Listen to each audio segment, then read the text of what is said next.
Well, hello, everybody. This is Chief Meteorologist Andrew Pinero. Raymond, I saw your comment. That's quite a lot. I had a near catastrophe today with the camera, where there was a gust of wind while I was filming my Star Wars a short film for this year. Gust of wind caught the camera, and it nearly sent this camera that I'm using right now over. I had the Mandalorian helmet in one hand, and I was doing a scene with the Mandalorian helmet, and all of a sudden I felt the gust of wind, and I looked over at the camera, and I saw the camera start going like this, and I jumped, I lunged and grabbed it. The camera smacked the helmet, but everything seems okay.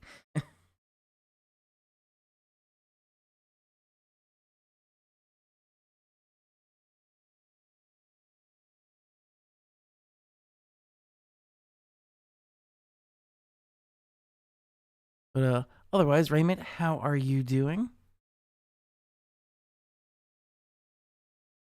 I don't know if we'll have Delvin joining us soon, but this seems to be working.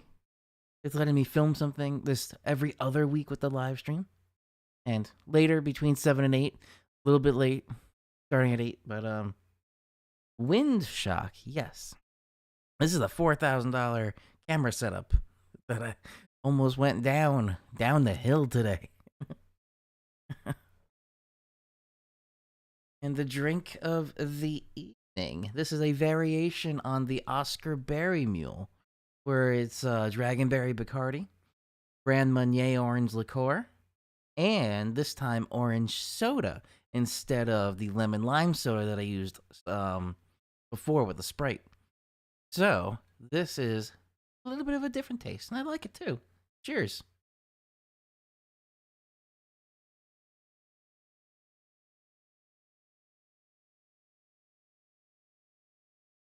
I didn't actually get to read the article, but I heard that there was a budget proposal for NOAA. That is not the news segment that we're going to be talking about. Raymond, did you see? We had a celebrity space launch yesterday. Yesterday. We're talking a little bit about that from the news from space.com. Space news.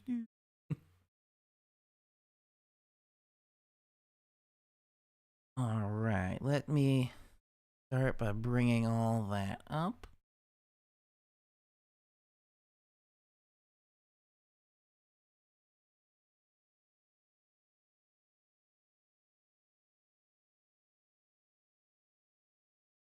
Okay, here.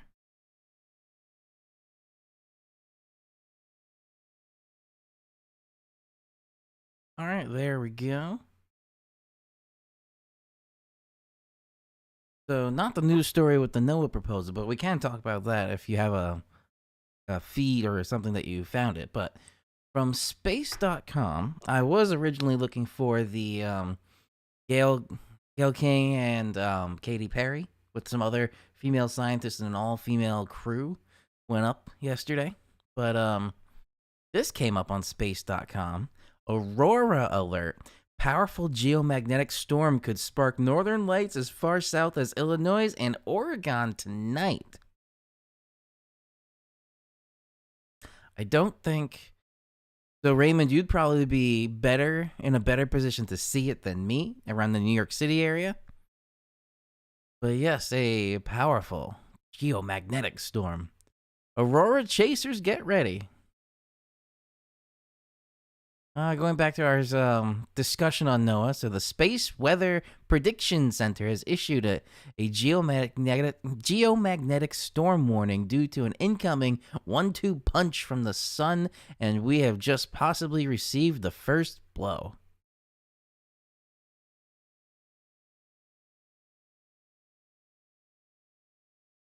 Oh, wow. Raymond, we were thinking the same thing. Because as I was setting up the show, what happened was I wanted to go to space.com to pull up the news story because I'm sure they would have had it with It's down here a little bit more. Katy Perry and Gayle King. Well, I think that's Oprah right there. But there's Gayle King. The first thing on the docket there for space.com was the Northern Lights. So, yes, great minds think alike, Raymond.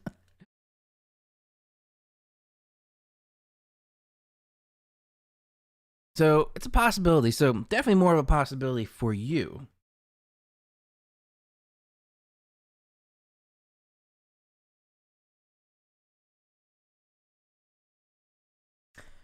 Interesting. NOAA climate and satellite budget proposals cut by 50-70%. But the National Weather Service budget's untouched.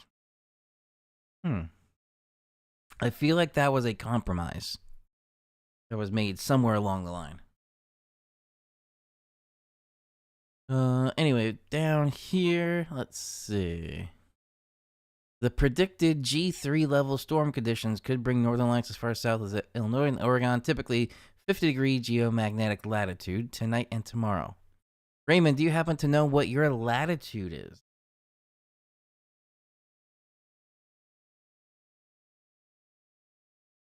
Also, we have hit exactly 1 year since, right? I believe it was 1 year since the near total solar eclipse, where we got that 90%.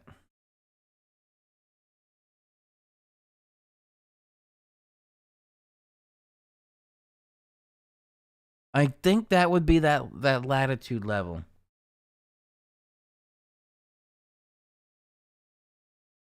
I think New York City's just a little bit too far south to see anything, but it's fairly clear tonight. Spoiler alert for the weather forecast, but fairly clear tonight. With just a few little things happening. So maybe in between some of the clouds, we could see some things. Not upstate New York. Yeah. Just so close.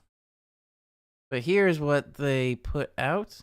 I not see the graphic bigger. Oh, there we go. There we go. Coronal mass ejection event. Cut off. Man. Just cut off on the end there. Coronal mass ejection is an eruption of solar material in magnetic fields. There's one. Here they go. An ejection of some sun stuff. I guess is the most simple way to say it. A mix of plasma and electromagnetic energy and magnetic fields. Yeah, cloudy to mostly cloudy for you. It's a little less cloudy by me where I can't see the stars right now outside, but there are clouds around. And there are still some storms around.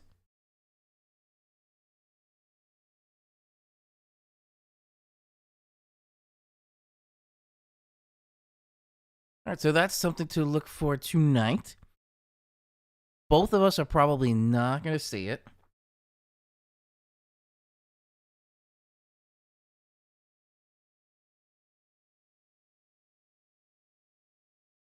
Oh, without internet and power. Because of the wind is knocked something down? Is that what you're saying?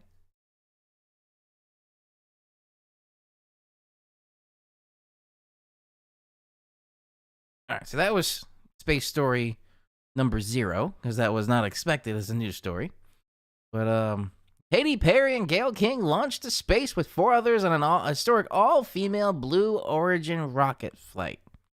It was the first human space flight in more than 60 years that didn't feature a male crew member. And due to weather this afternoon. So yeah, I guess a lot of equipment got lost or almost got lost. And so the Blue Origin, which is Jeff Bezos of Amazon, made this. Oh, there it is. There's the picture of it. There's the Blue Origin.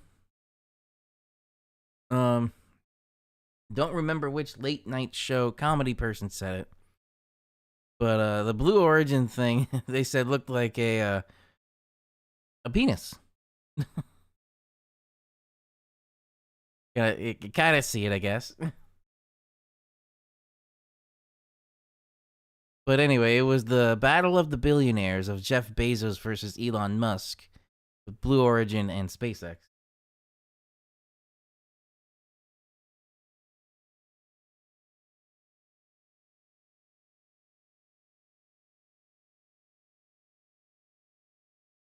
Yes, it definitely has to be there because um that's I believe in the EF1 category for damage is the roof coming off. Actually, let's take a quick peek at that.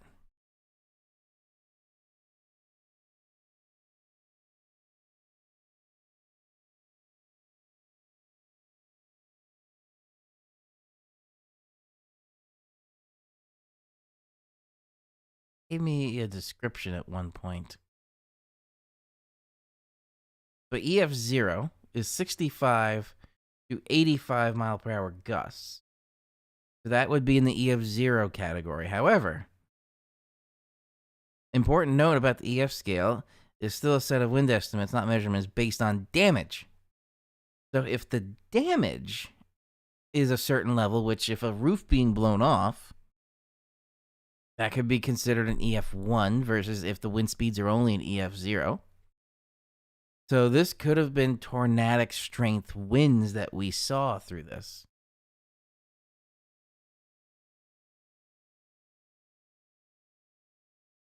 Anyway, Raymond, what do you think of this? So I've had quite a few people have opposite ends of the scale on this. Some of them think really cool that that none of them are trained astronauts. This entire flight was autonomous. And this is just one step closer to getting commercial space flight. Like when we made the jump to commercial flights, air flight. But I have some just like that thinking it's a really cool achievement, and it was all female, even though Women's History Month was last month. But this was still cool. And I've had others on the other end of the spectrum saying, "Ooh, we sent a celebrity to space. Big whoop." I don't necessarily agree with that, but I can see where they're coming from because, yes, Katy Perry is a singer. She hasn't really done anything to push the scientific field forward. And why would she get a chance to fly to space? I also haven't seen any footage from their perspective yet.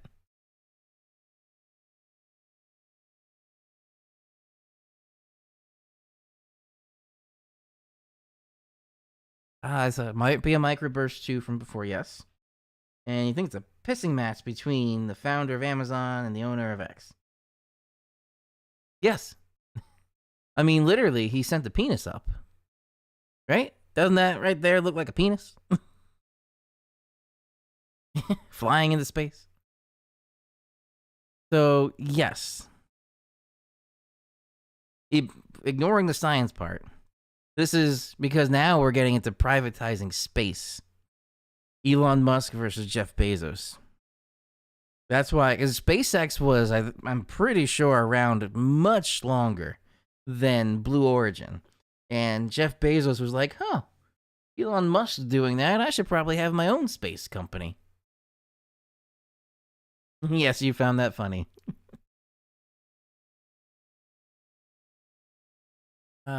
Penis jokes.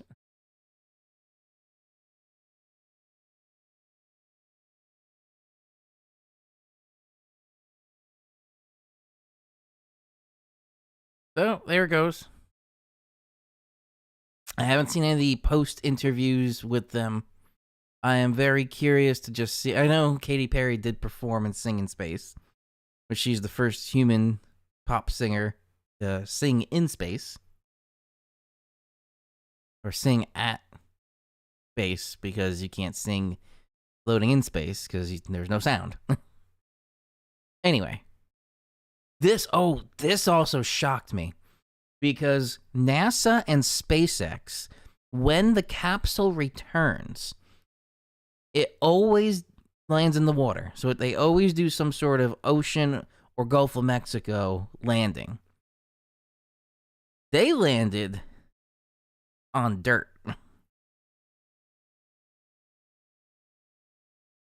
They want to privatize the TSA.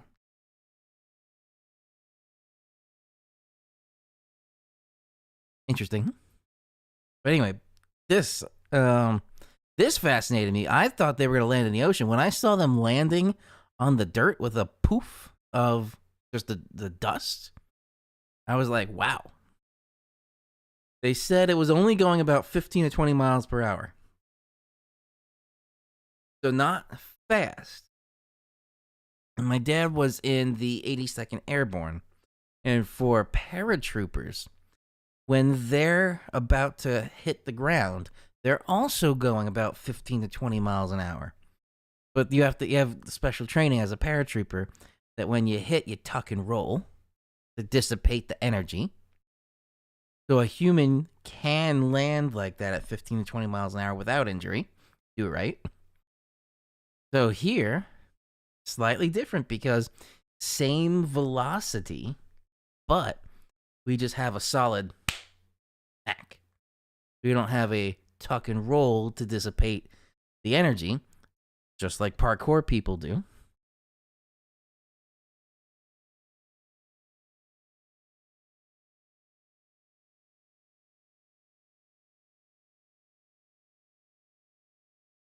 Oh, yes, Raymond. Gulf of Mexico also sadly, where's my radar? So on the National Weather Service radar, unfortunately, there it is, Gulf of America. We were talking about this on one of the last live streams, that this still said Gulf of Mexico, while the Android Google Maps app and the Apple iPhone Maps app changed to say Gulf of America. This government-run website still said Gulf of Mexico, but this is no more. It says Gulf of America. I agree. Stupid. A president can't just rename a body of water. That is not a thing. So, until the cartographers of the United Nations, which is the one that would set the names of the bodies of water, if they change this and say, yes, we are going to rename this on all the cartography maps out there, we're going to rename this Gulf of America, then I will start calling it Gulf of America. But for now, the United Nations has said we are not changing that. It is still Gulf of Mexico. So it's Gulf of Mexico.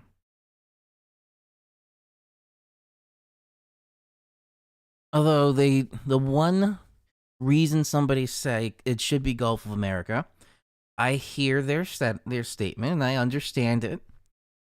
So when we look at the big picture here, all of here is North America. Down here is South America. So this is a gulf in between the Americas. So it should be Gulf of America. I was like, okay, that actually makes sense logically. But a president still can't rename that. It has to be the United Nations cartographers. So, to me, not Gulf of America, it's Gulf of Mexico. Until it's officially done.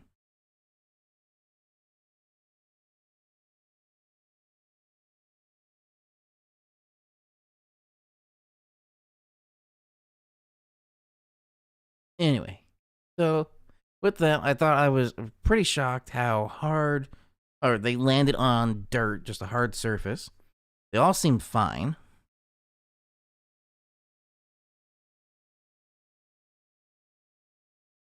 Oh, Microsoft Maps changed. Oh, okay.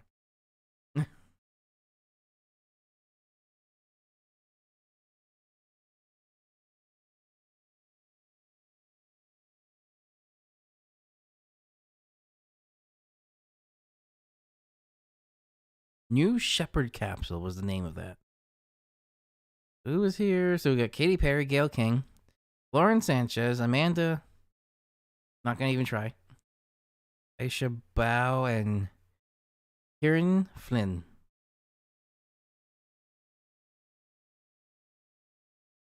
And look at them. Gail King really looks nervous.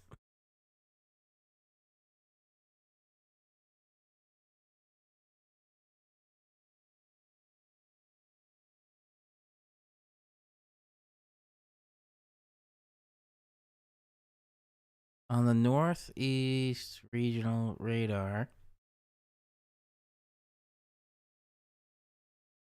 You're talking about from the Great Lakes?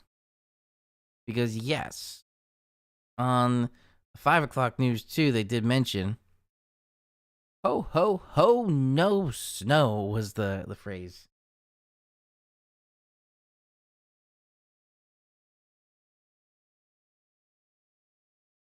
But yeah, so all right, that was it for the news story with space. Now back to the radar. So we got a system going on right now. There could be some effect snow, as we were mentioning, happening on the satellite here. See, this is where the clear air, kind of over the New York City area. This is where I can see clear sky in between some clouds there. It looks like it's just more cloudy getting up a bit more north. So, yes, you might be, Raymond, a little bit better positioned to see the northern lights, but you might have more cloud cover. So, got quite a swath in the middle here of dry air. It looks like this is a giant dry slot.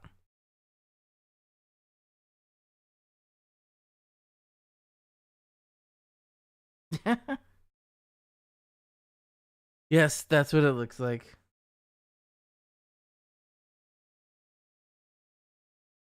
We shall see if anyone else joins too.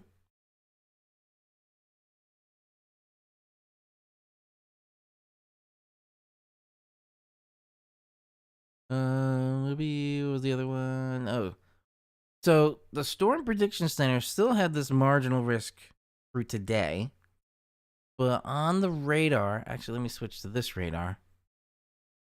There's really not much out there, and now that the sun's really setting or has set, I don't think anything else is really going to pop up because it was so small of a chance already. Even up here, there's really not much happening in there.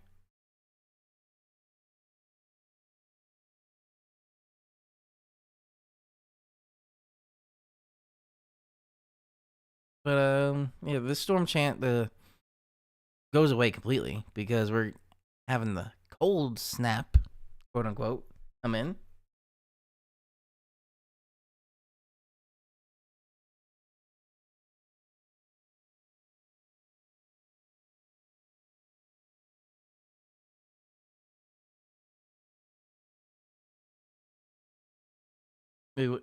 Yes, Musk does suck, but what do you mean he has to go to Texas? I think didn't they officially move the Tesla headquarters to Texas?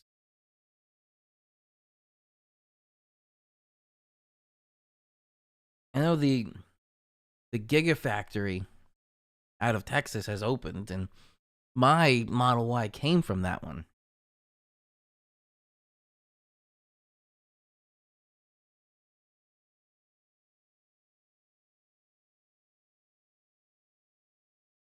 I should use New York City.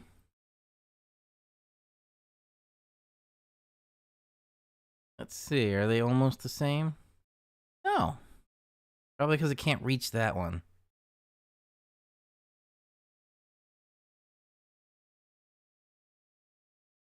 There's a little bit in there. So between Albany and New York City, they're seeing that same system, but Jersey isn't.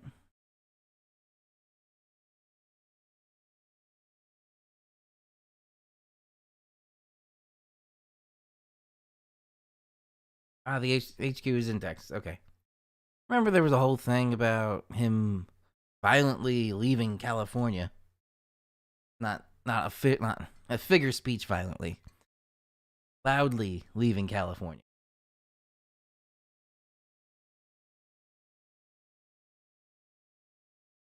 But if I wasn't getting paid to live in California, I honestly don't think I would want to live there.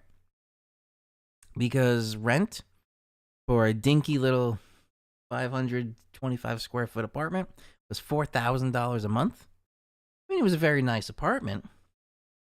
I wouldn't say it was ultra luxurious. It was prime real estate because it was right in between Apple's headquarters. What else was around there? Oh, Uber's headquarters, Texas Instruments, Corning, Gorilla Glass. All of them were right around there.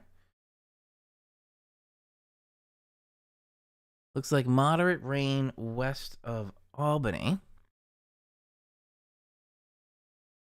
Yep, that little one right there. Yeah, nothing that shouts out thunderstorm to me. This really just looks like a decent little rainstorm.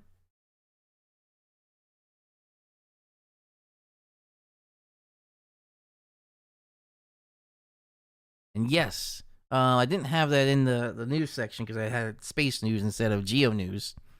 But yes, I did see that. And also, what was fascinating, did you see the video of the elephants? So apparently, elephants with their big feet can feel sound through their feet. So this was a behavior that's in wildlife, like in Africa with wild elephants. When they feel a threat coming in, the adult elephants will create a circle and put all of the adolescent and the children, the elephants, the smaller elephants, in the middle and make a circle surrounding. So they must have thought the earthquake was like a stampede that was coming, and they created this natural defense that they have as an instinct. Well, that was fascinating. So they had a predatory threat response to an earthquake because they thought the earthquake was a stampede. Which I was like, wow, okay.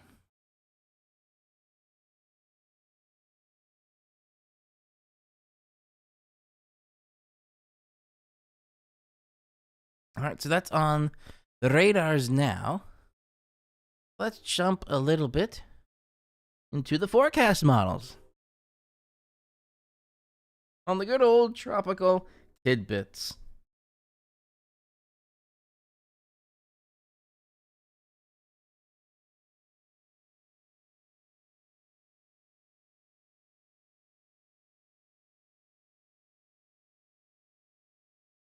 Okay. So here, get rid of that one. Starting out with the GFS. Backtrack a little. So tonight, this was all dissipating, but the pressure gradient there. Still very strong winds. And almost 90 degrees right there. Actually, that might exactly be 90 degrees between the ISO tracks and the ISO bars. So that would mean very strong advection happening, which this means if we have the counterclockwise rotation around the northern hemisphere, that's bringing in cold air. Snow depth change? Okay.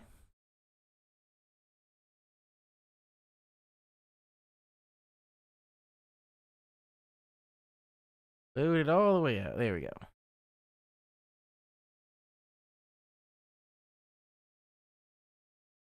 Okay. So it's still putting out a little bit. So this is tonight.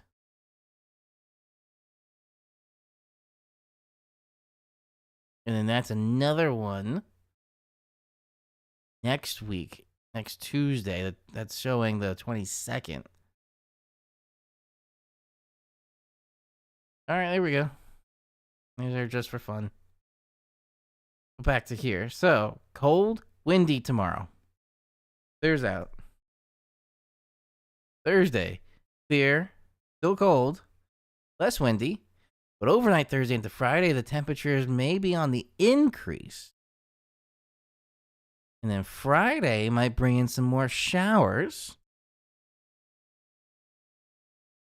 Going into Saturday, again, the on and off shower chances.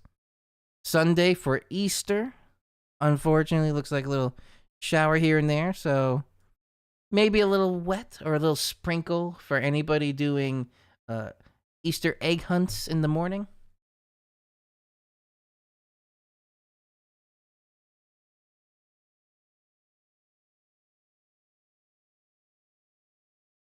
And then going into next week, so there's that little twist of frozen precipitation that we saw on the total positive snow depth. Maybe a little flake here and there.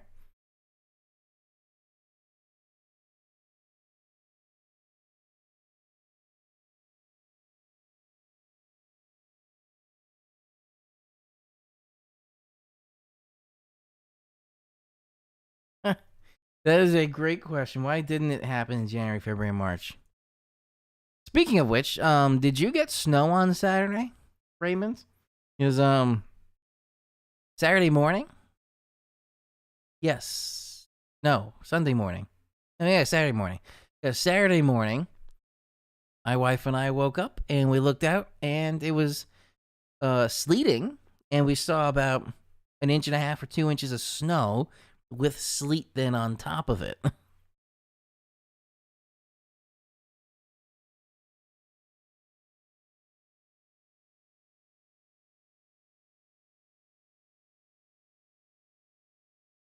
All right, so that's the GFS. Yes, it was definitely heavy and wet. On the Euro here,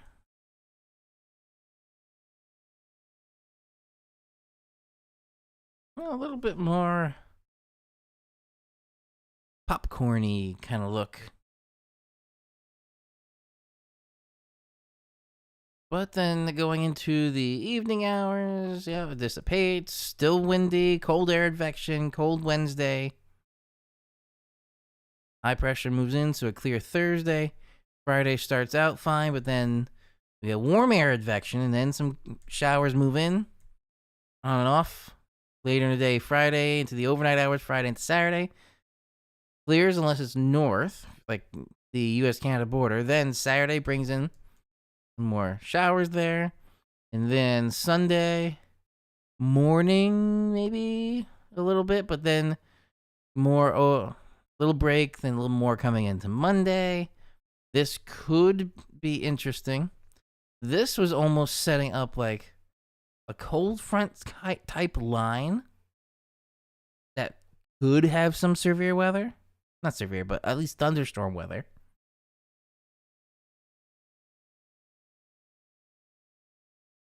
And that goes into Tuesday, where high pressure moves back in. But by Tuesday, that 540 line now is much more north.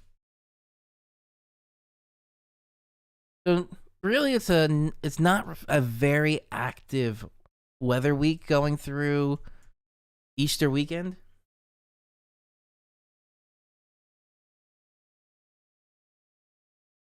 Yes, I have heard that defund NPR and PBS.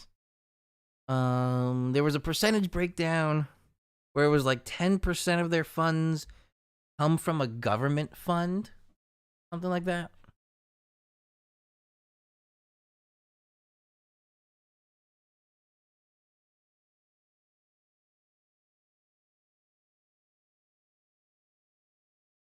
All right, so really, I'm only going to show those, maybe the icon. The shorter range models, I'm not going to show just because there's really not much happening. For the icon here, on the 12Z icon, once that makes its way out, still high pressure gradient, the windy, maybe a snowflake here or there into more upstate New York, lake effect snow. High pressure moves in, but then behind that, because we do have that clockwise rotation around the high, That's bringing in a little bit of warm air advection. And then going into Friday, spot showers here and there, nothing too steady. This is a little bit more steady going into Saturday. And then Sunday, actually Sunday, this shows a high right over. So for Easter, really not showing anything. I forgot to do one thing here. Hang on. I forgot to mute some notifications.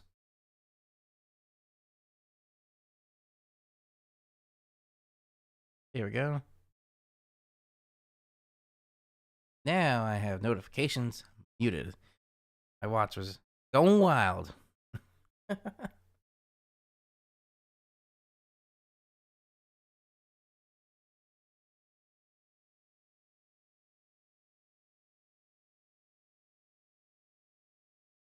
The European for snow difference? Oh, okay.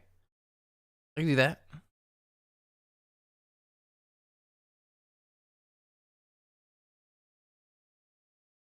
Oh, it doesn't do it here. Hang on. That's the pivotal weather.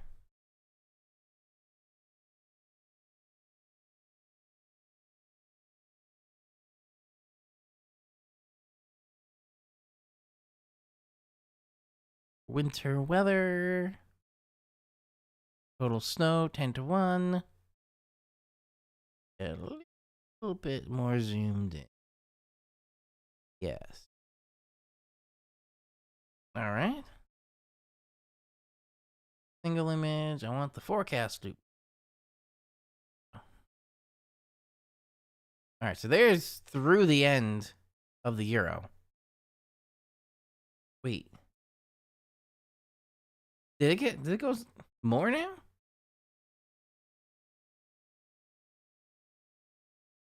I don't know what's going on with that either, but let me see. 294. I thought this ended at 240. 354. Oh. I could have sworn the last time I looked at it, it was 240 because I don't really go that far out.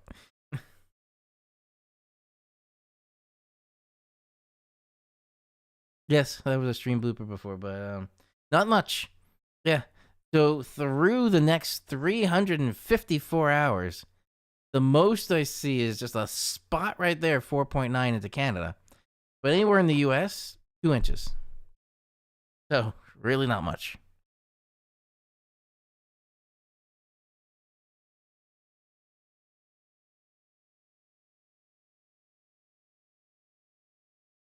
So not too active of a week. And then let's just take a quick peek at some temperatures.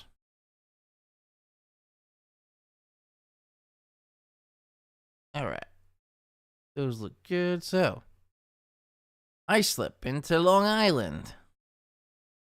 Highs 47, 50, 50, 65 on Saturday because that's when we saw the warm air advection I was mentioning. That's going to bring in some showers. 63 for Sunday, 55, 51.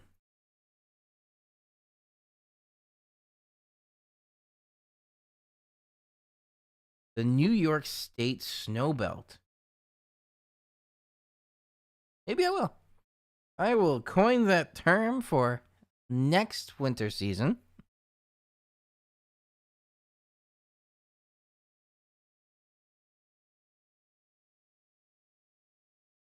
All right, going into Newark here.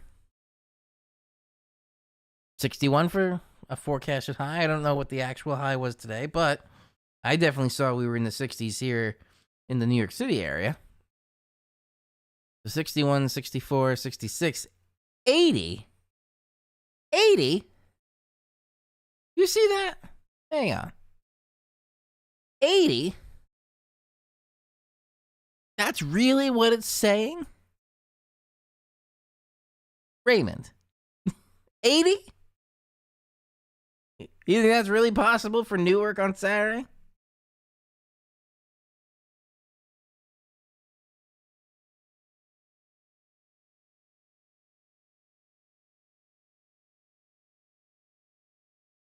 And you're saying slight risk day 2 and 3, maybe day 4 to 8 might not have slight or marginal.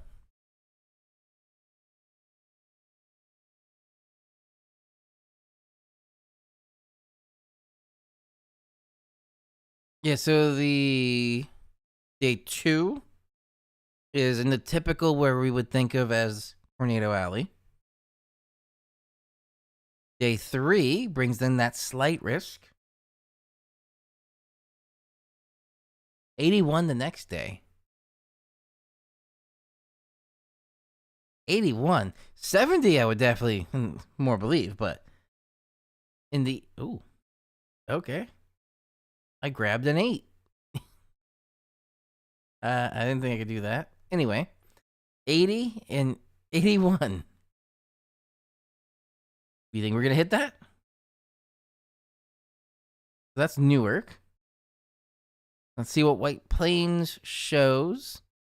So we go 47, 50, 52, 67, 66. So I don't think there's going to be a 20-degree temperature difference between White Plains and Jersey. We shall see. And then after the weekend, 56, 50. So just Saturday and Sunday are going to be the warm days. Albany. So in Albany, what do we got? 46, 48, 55, 64, 60. Way more believable. And then Boston. I don't know where Delvin is, but here you go for Boston. We're seeing 59, 61, 64, 76, 75. That is more believable. I don't think we're going to get into the 80s, even for Newark, because the Newark area has pretty strong urban heat island effect area, just like Manhattan itself, like the microclimates. But then 76, 75, 60, 56.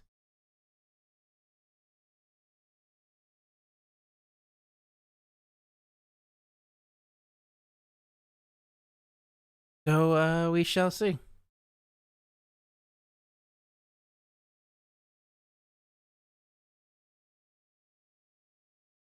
So overall,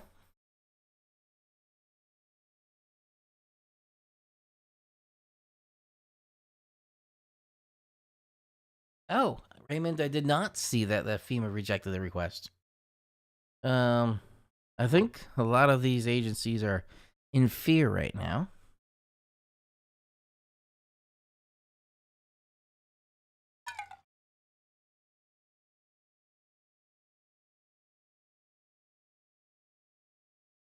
So we shall see, but at least for the weather. For the Northeast, it looks like after today, any remaining rain or storm chance is going to be on pause for a couple days. So Wednesday and Thursday look like they're going to be dry, windy, and cold for Wednesday.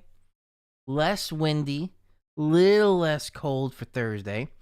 Friday, we start seeing a bit more of a warm up, and we start seeing the shower chances return Friday. Saturday, more shower chances return, but also that starts the big warm up, where we could be in the 60s and the 70s, maybe not the 80s, although the MAV and the Met did show that for Newark and Jersey. Maybe not, but yeah, definitely 60s and 70s, I would say. Then a cool down after that, going into Monday and Tuesday. And then Tuesday did show that potential for some wet snowflakes in very upstate New York around the New York Canadian border. Excuse me, so not too active of a weather wake, I would say.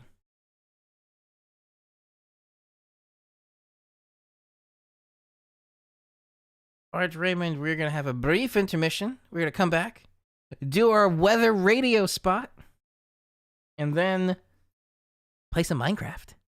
I did not see the Minecraft movie, although I heard some mixed reviews for the Minecraft movie. And yes, we are playing Minecraft again today because Minecraft just came out. So I will be back in just a couple of minutes. Raymond, anybody else that wants to join, I will see you all then.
All right. We are back.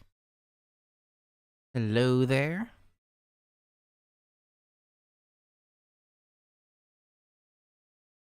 So I was just reading your comment there. So because of a meme, chicken jockey Easter egg and throwing popcorn. What I did see, which was also just disgusting, was they took slushies, put them in a bucket of popcorn, mixed that up, and just threw that.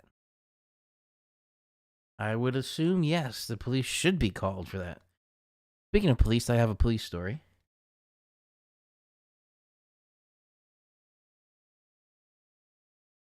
I'm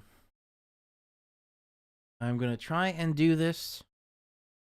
I didn't blur the person's face in the video, but let me see if I at least block it.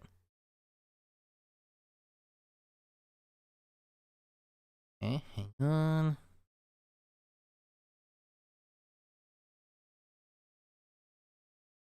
I can't really block it. I'm not gonna show the video. But someone did damage my Tesla.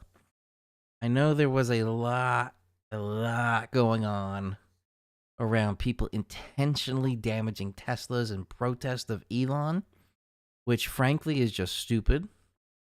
Why would you hurt somebody that may thoroughly enjoy their purchase just because you don't like the CEO of Tesla? I've said before, the CEO and the company, they are the same, but they are separable. So, whatever Elon does may have a direct impact on Tesla, because he is the current CEO.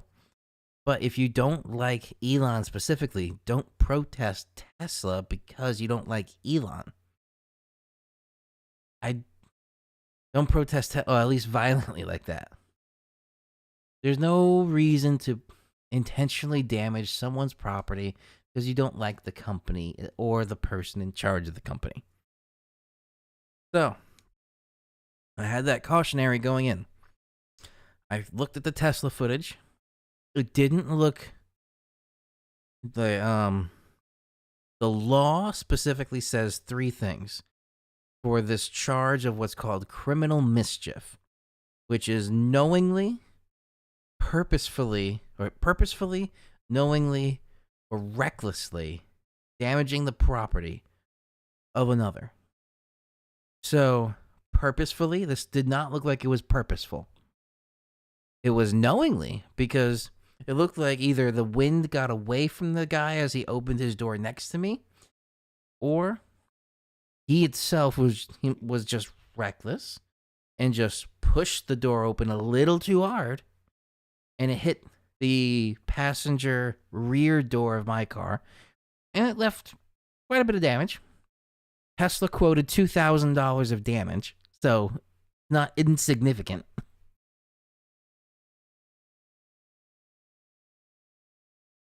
Yes, because they take everything they say online as fact and they don't do the research.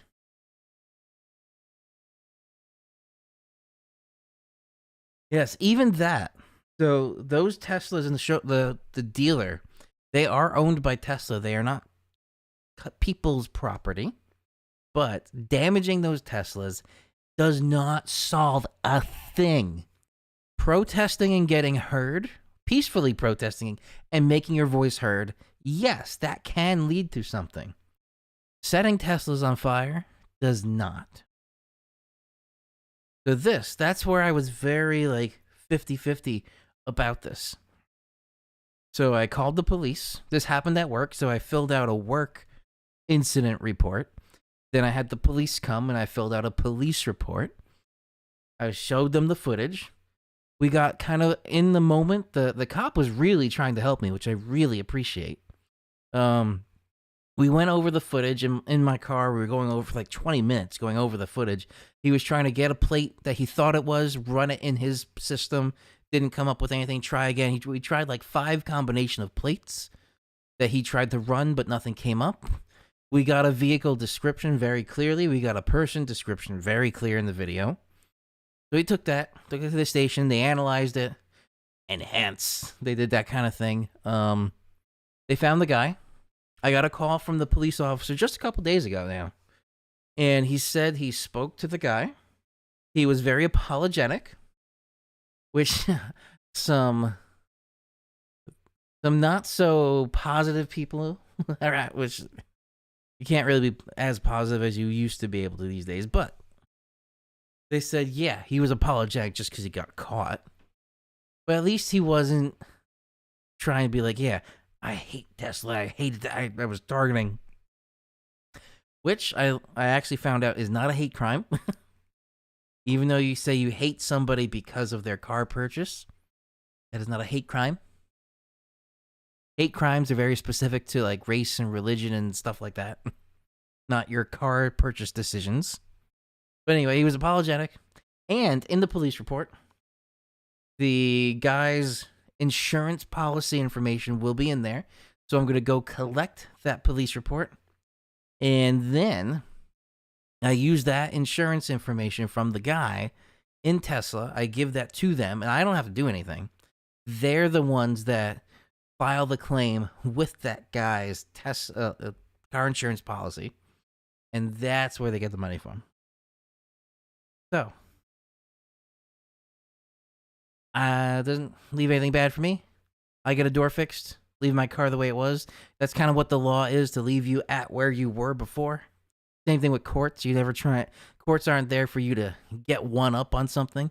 They're there to leave you where you were before the incident may have happened. Yes, I don't think it should go that far either, Raymond.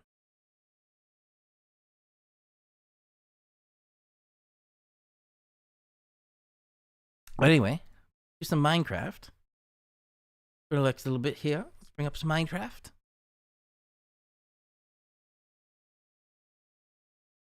Ooh, downloading some update files.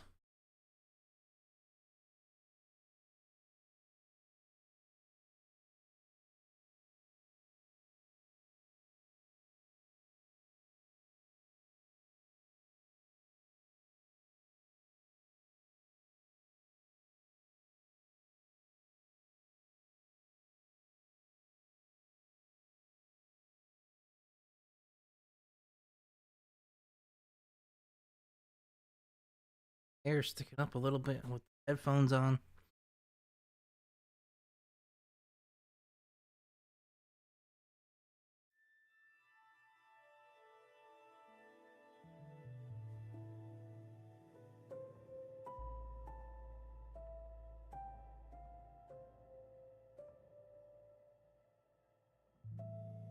All right, we got some Minecraft.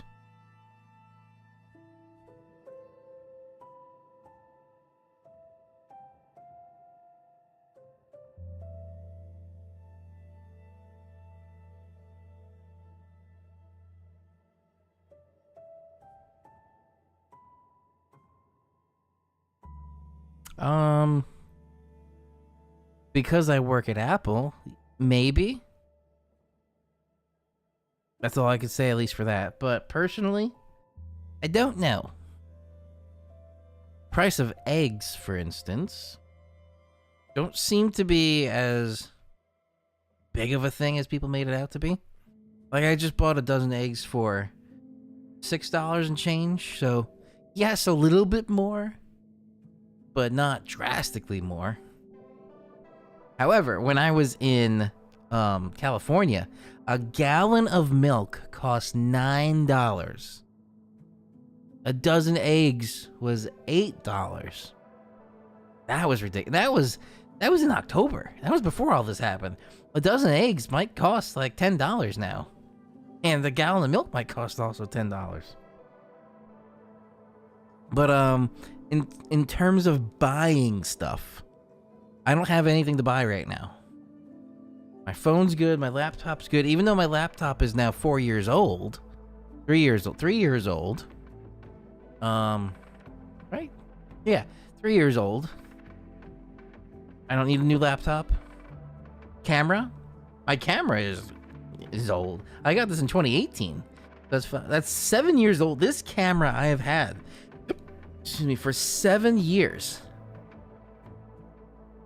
Canon cameras do last quite a long time.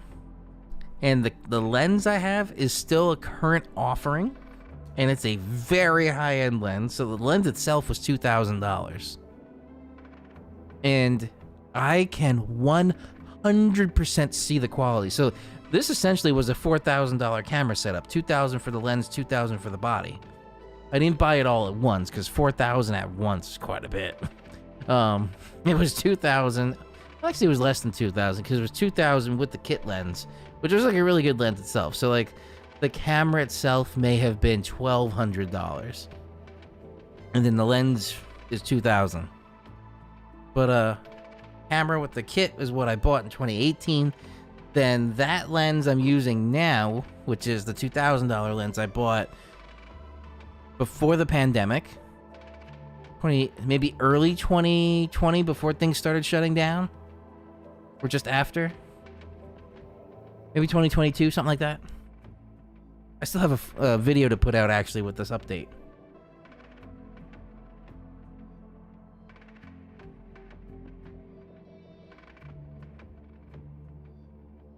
Now, are you talking the plane crashes or the helicopter crash?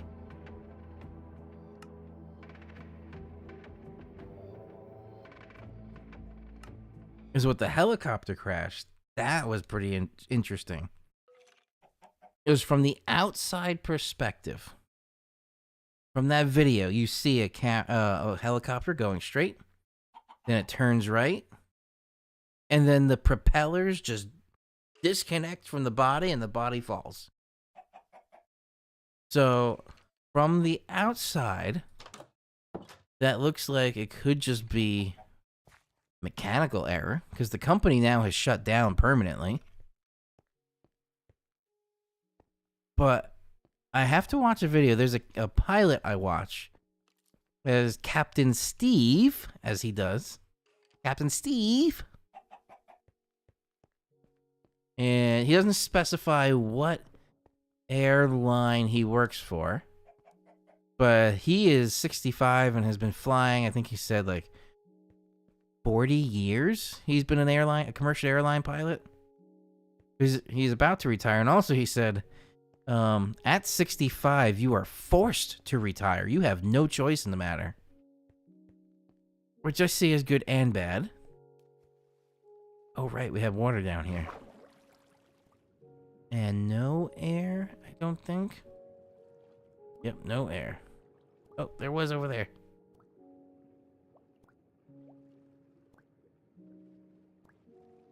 Oh, no, that's where I came from.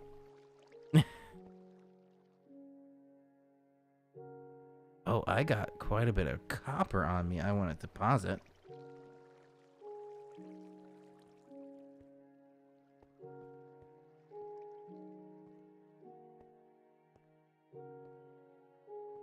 I haven't really used copper too much in Minecraft before.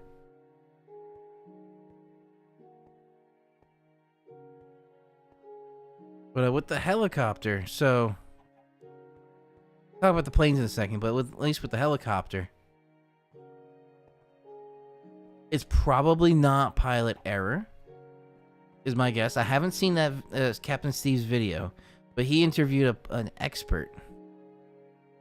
And the expert said one thing that was very interesting, because I have flown RC helicopters, which, honestly, a lot of the controls are the same as a real helicopter. And some can make the argument that flying an RC helicopter is more difficult than flying a real helicopter, because from the perspective of you as the pilot in a real helicopter, you're always facing forward. With an RC helicopter, you can be 180 degrees, so you push the control stick right and you're going left. You don't get that in a helicopter.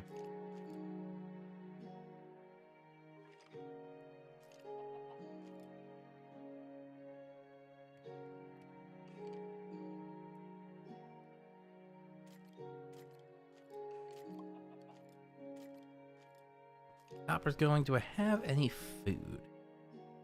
Oh, right, I have my magma blocks.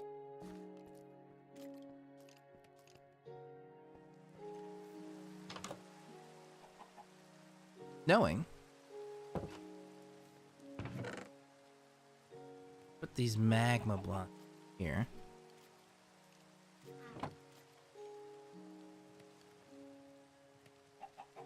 Got some copper ingot.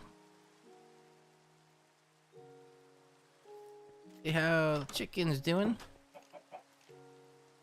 Eggs? Got an egg. Thank you, buddy.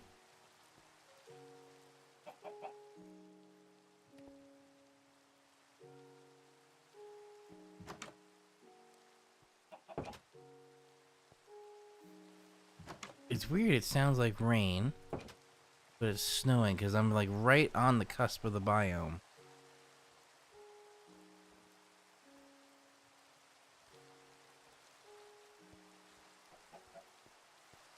There's rain, there's snow. Oh.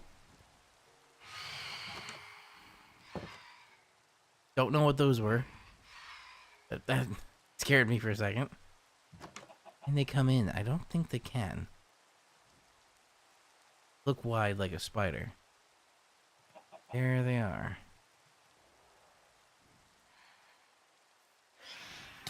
Ooh. It can't come in, but it got me in the door frame. Yes, I do need some sustenance. Raw salmon. Oh, I gotta go, at least in the daylight. Oh, I need more coal.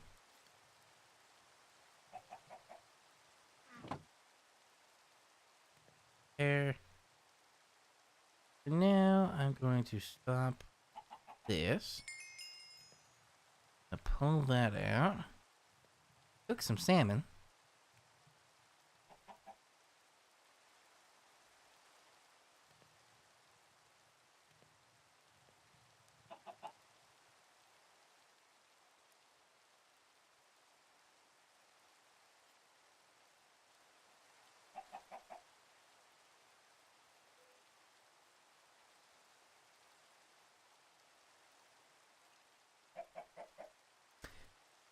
Now, I think it was a little bit more than 2 or 3 weeks ago, but I did see the one in Canada that flipped upside down. That also was a maybe pilot error, maybe just weather. I know with that at least, it looked like maybe a sudden gust of wind caused the plane wing to clip and to clip the runway and then maybe flip. Yeah, the wing totally separated.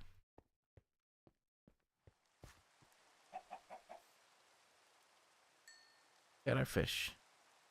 The raw copper.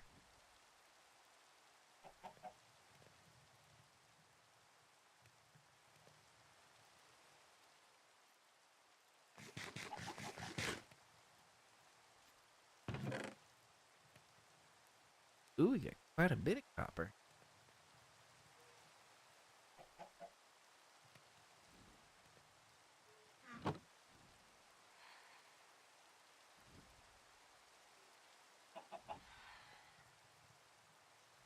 Drop plane. They themselves, I have heard, are just in general more dangerous.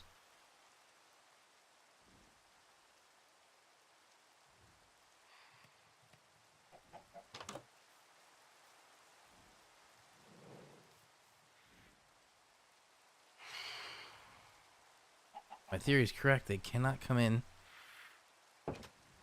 The sun is rising.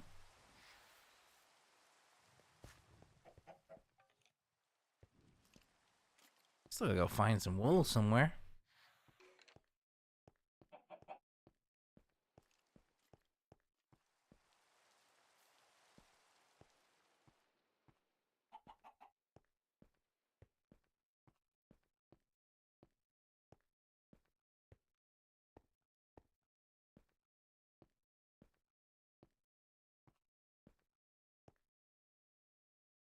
So my father-in-law has a pilot license and usually flies the Cessnas.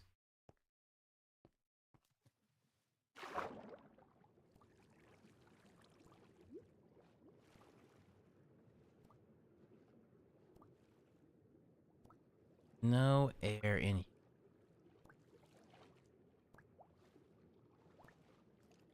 That was very close. See if we're gonna pickaxe our way over there.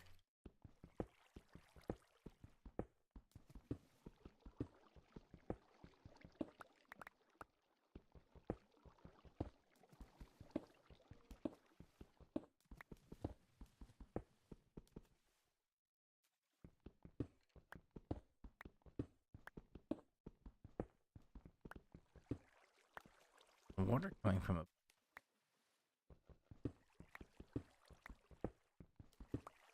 What we got down here?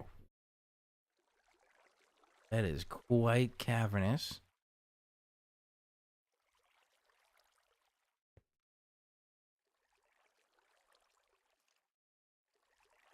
We're probably really deep right now, too.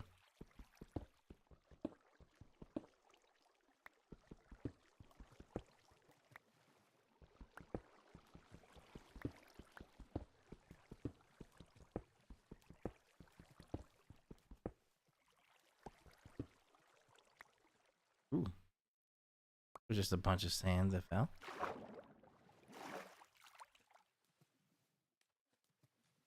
Useful in here? Doesn't look like.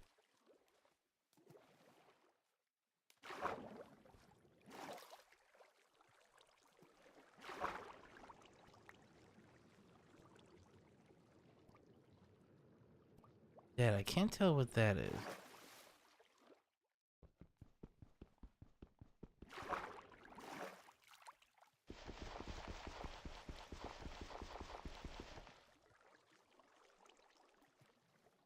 On something solid to make it go a little faster.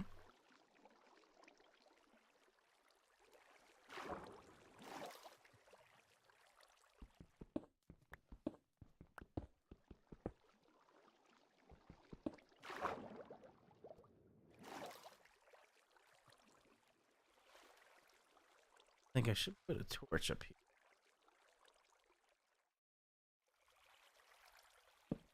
Light.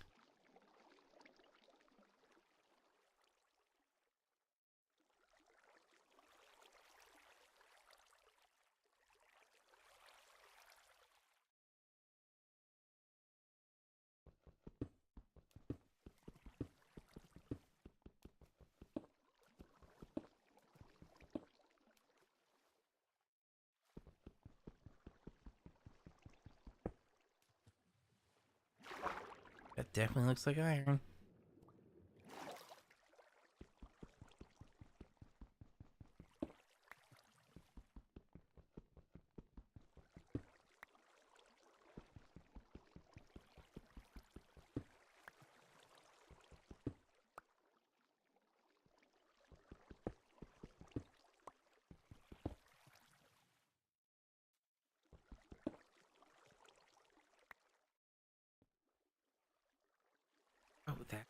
Oh, that might be better to go out. Yeah. Look at that. Need the iron.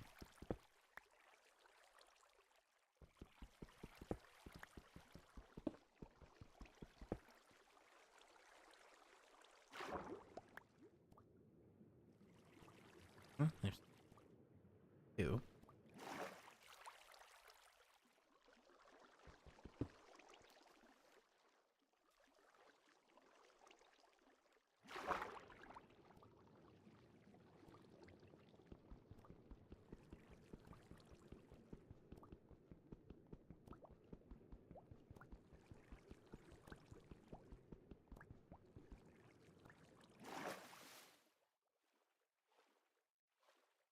Take a peek.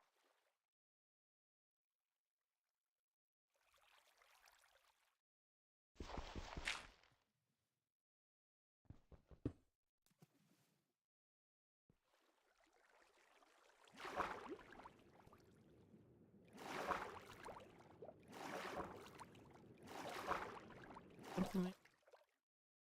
There's something there. Oh, there's an Enderman. Oh, interesting. Daylight.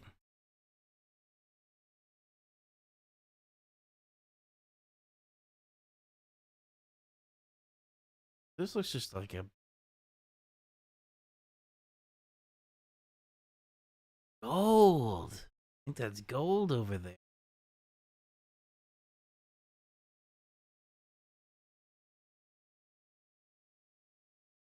They had a view.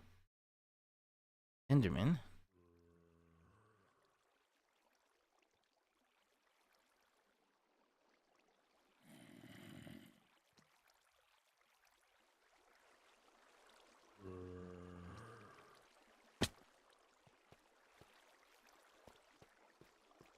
Oh, that is quite a lot. Hold on.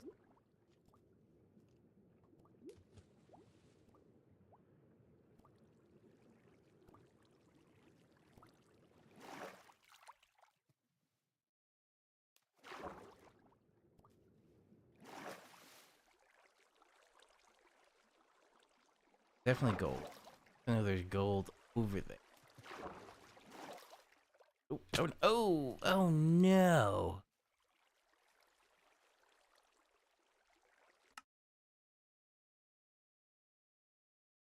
That's not good.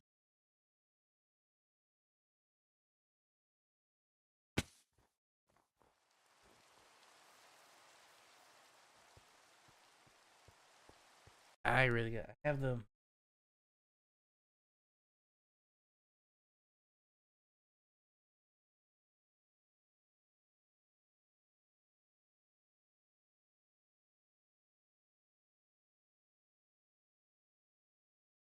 This is where Delvin would tell me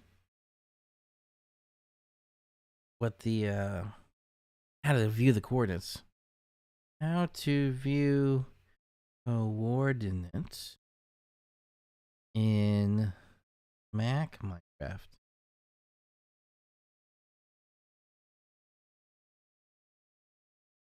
FNF3.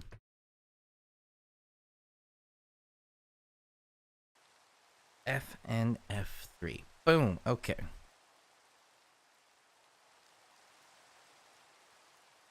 Negative 26.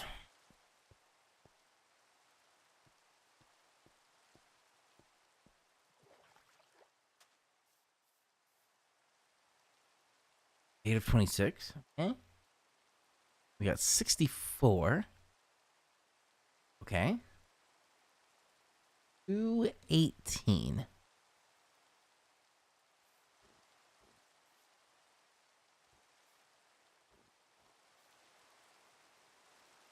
We're going this way. I mean, this is right along the cusp of the rain snow, so it's probably over here. I hear a chicken. Oh. Oh, I'm right here. Oh, that's so cool. Okay. Gotta get back to my spot super quick.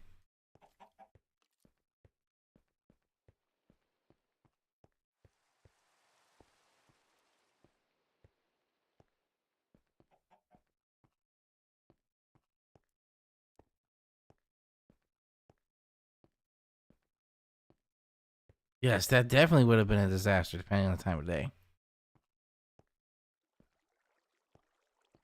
Also, weirdly, have you seen all the sinkholes in Jersey for I-94? Apparently, there is an abandoned mine. Speaking of Minecraft.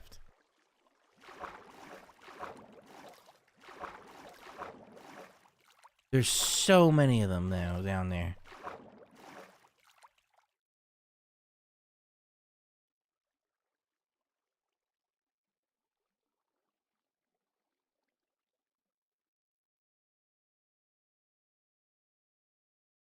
Holy crap, there's so many zombies.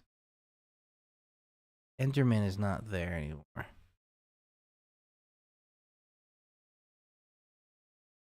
See a bunch of stuff floated over there.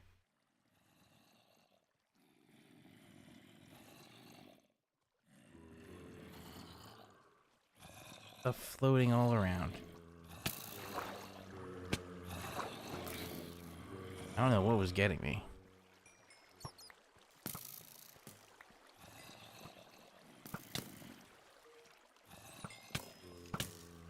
Oh, I'm probably gonna die again. Not working out well. Okay. Eh.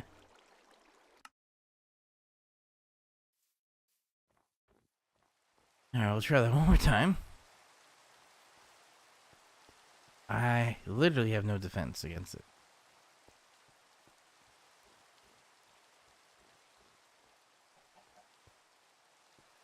At least my spawn point's not too far from home, so I don't necessarily need the bed right away.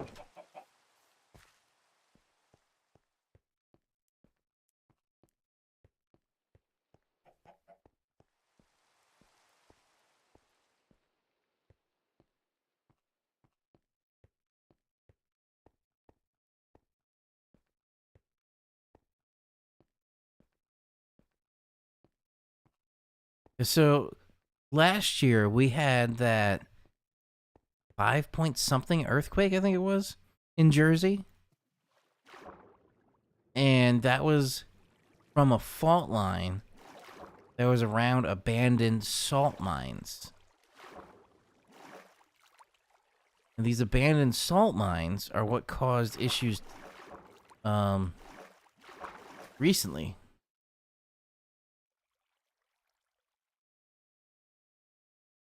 Oh man. My stuff's all scattered.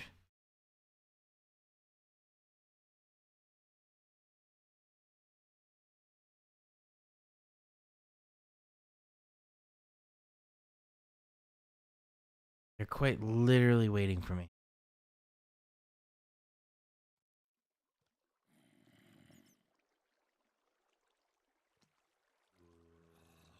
Oh, it's all over there. I just gotta make it here.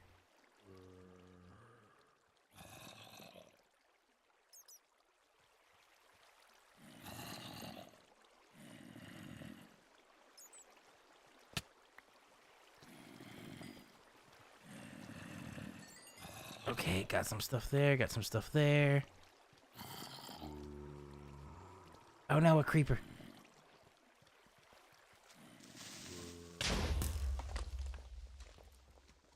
See a bunch of stuff. Oh no. Back to the water.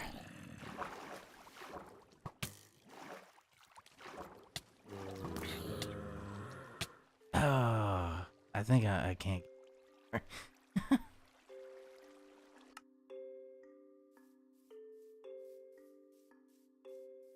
Oh. I'm not hitting the keyboard right now. That was weird.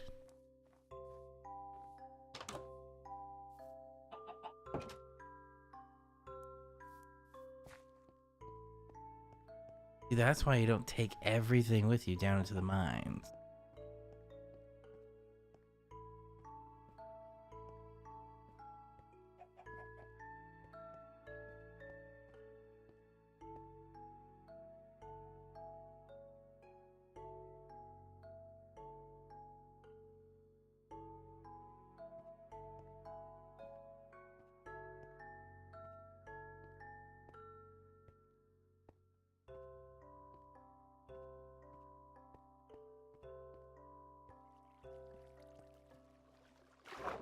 What the fuck is this?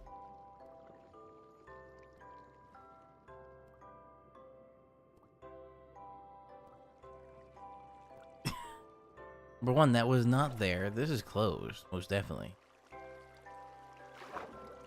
A sparkly squid.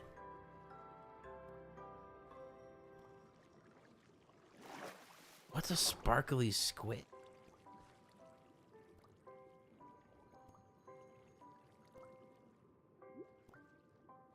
Oh, that diamond? Oh, oh no.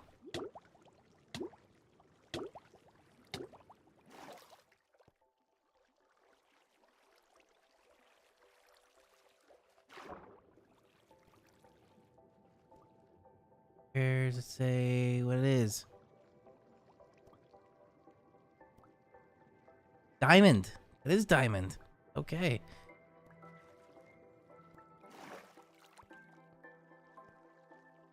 Unfortunately, I need to rebuild some things. And I need to go fishing.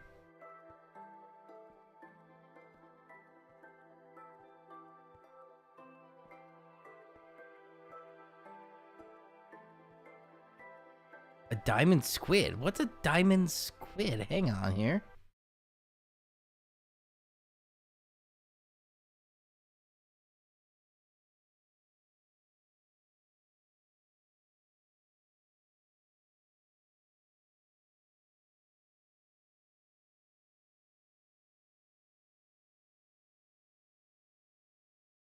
Glow squid. Okay. It's called glow squid.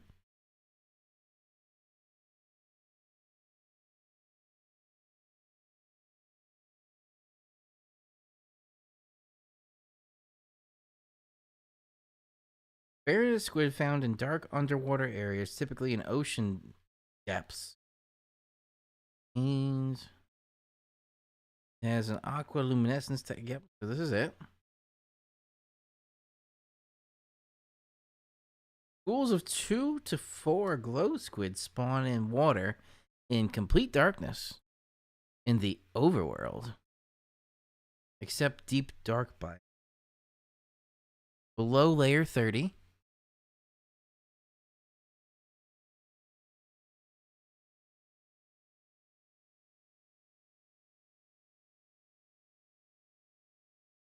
So they drop 1 to 3 glow ink sacs. 1 to 3 experience.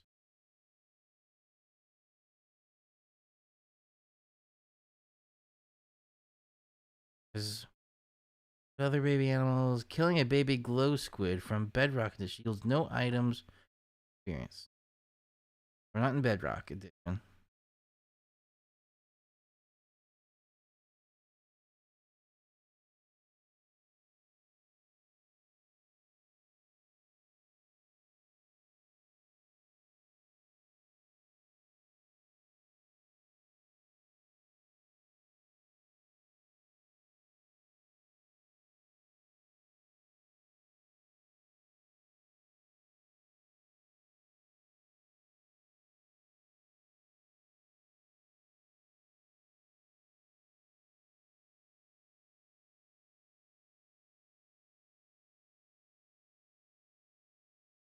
They can swim against the current. Okay.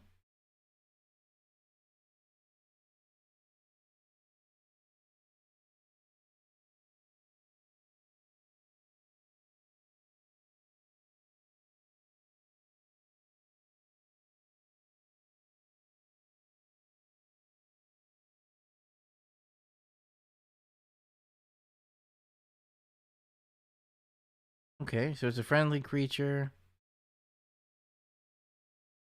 Does drop the special glow squid ink. But I do know I need to mine diamond. I need obsidian. No, or do I need diamond to mine obsidian?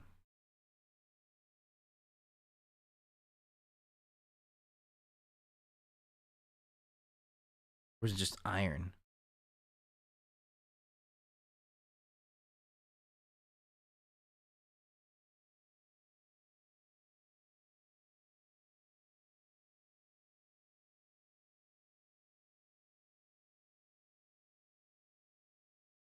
Use an iron, diamond, or a netherite pickaxe. I need an iron pickaxe. Okay.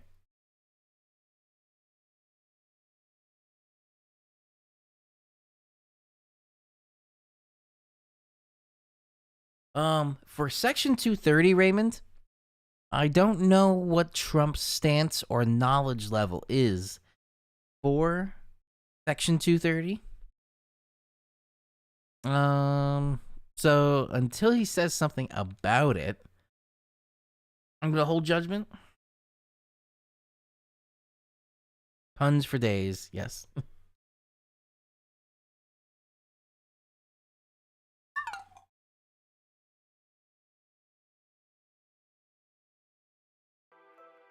Okay.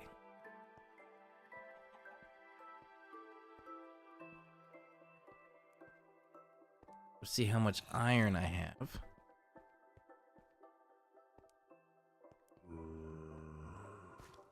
Night out there? It is night out there. Ooh, I got a stone sword at least. And iron. Can I make. No, I need the iron. Make a copper sword? Oh, I have no wood.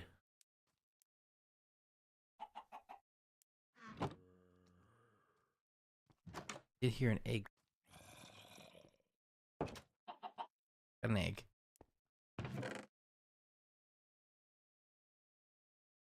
Ain't got no wood.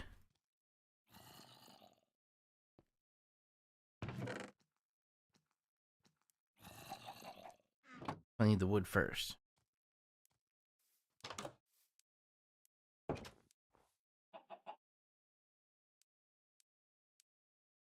This.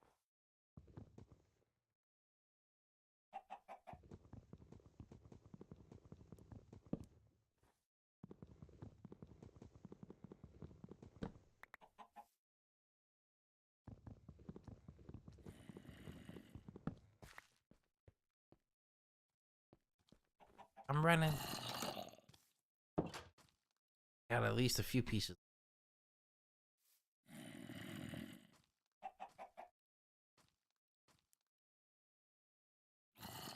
Nope, I need planks.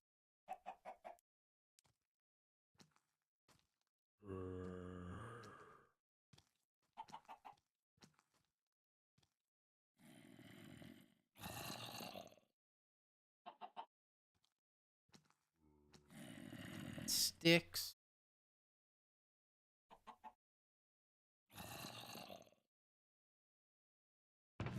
Have no idea if I can make a copper sword.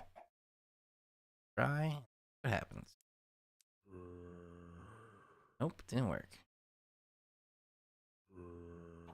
I used the copper for is a question. Make an iron pickaxe because I need that for the diamond.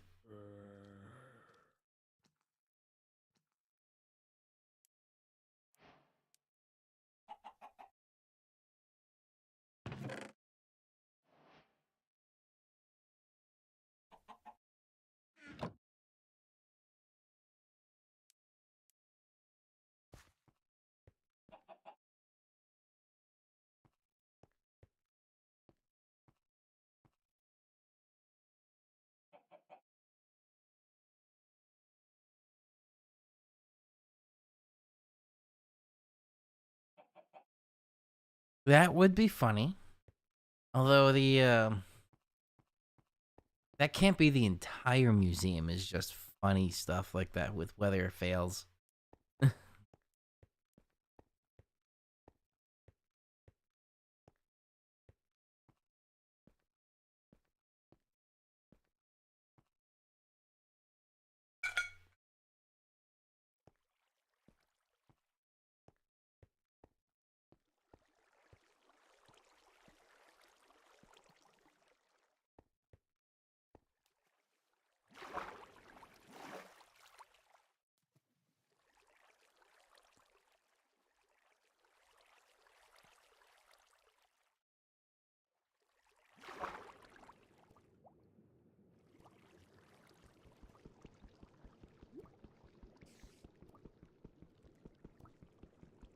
Oh, I'm gonna run it. Got it. Whew. Diamond.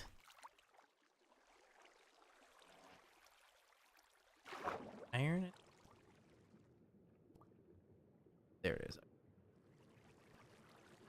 There. Go for iron.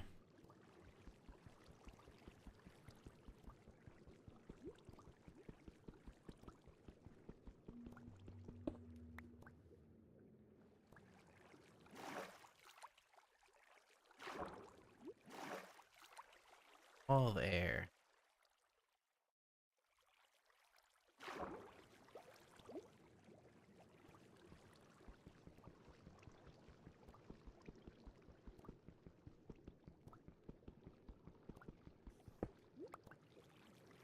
There's a way.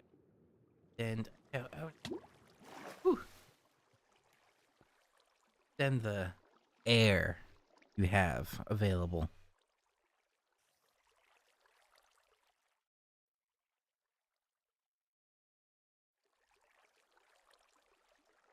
Yes, that would be interesting. Is a museum like that too?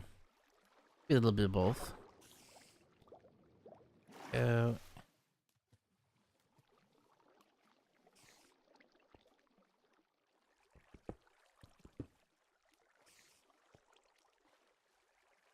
and there's the iron.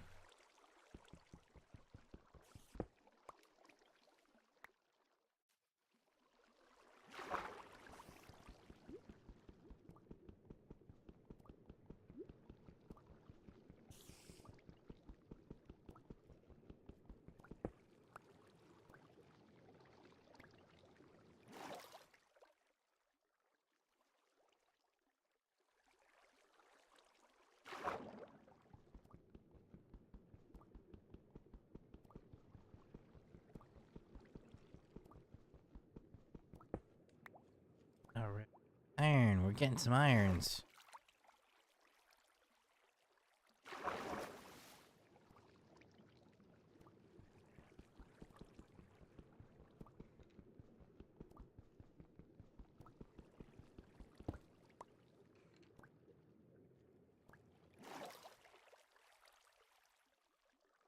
More water down. Good, I guess.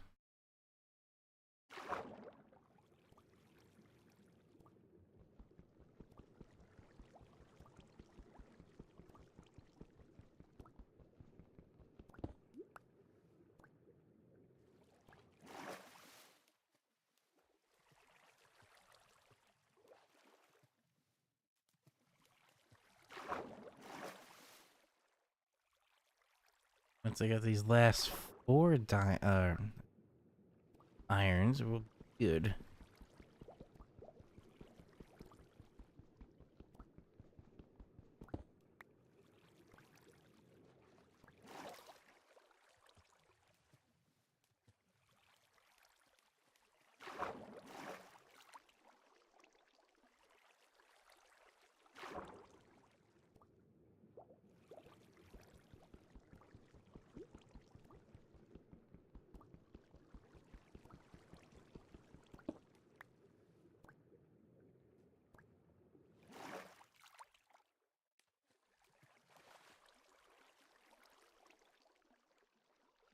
Iron.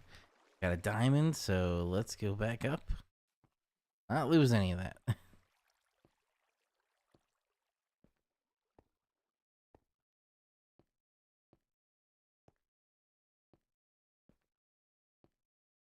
You know, that's actually a pretty good idea. A weather museum. I don't know if there's actually any weather museums out there.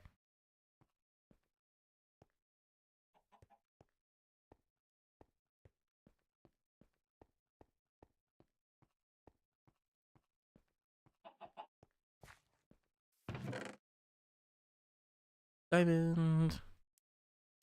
Raw iron. I don't need diorite. I'll just here.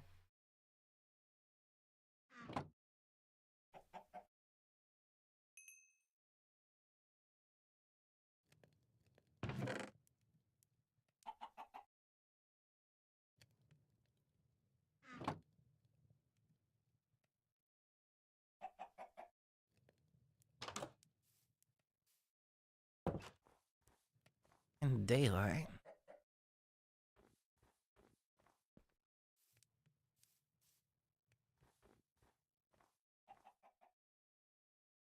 Oh yes. Need some food. Salmon.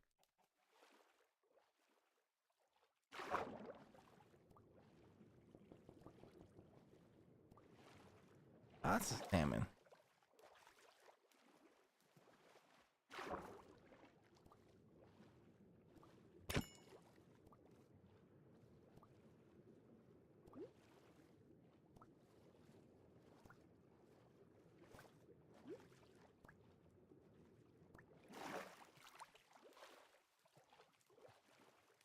Salmon, just get a little closer to me.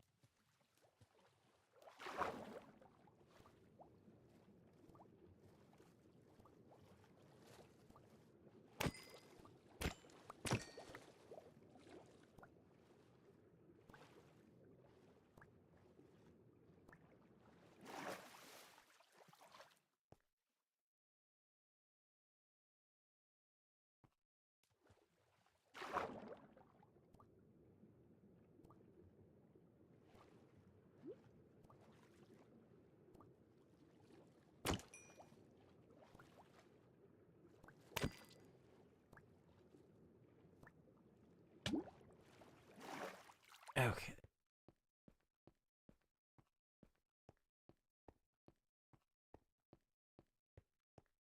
Salmon come to not iced over version or part here. Much easier.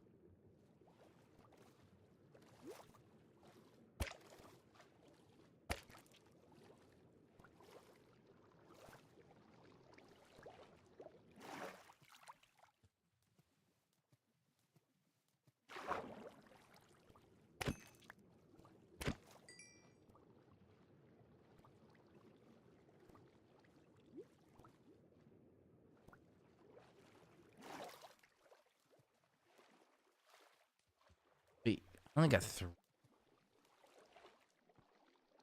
Hang on. Yeah, I killed way more than 3.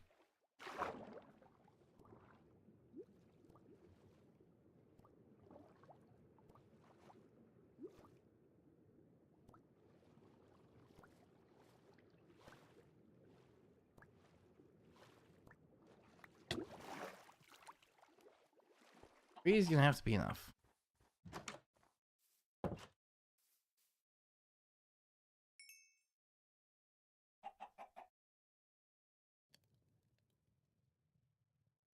Four right now.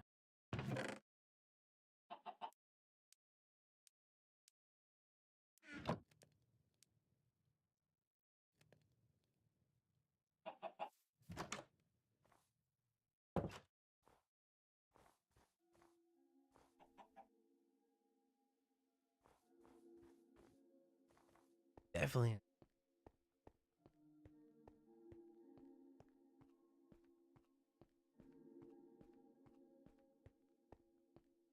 Use and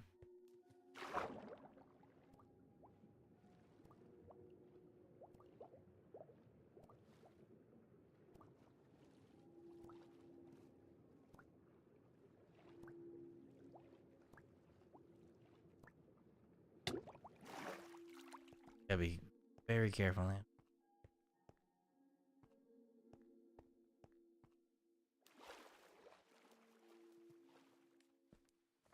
Salmon.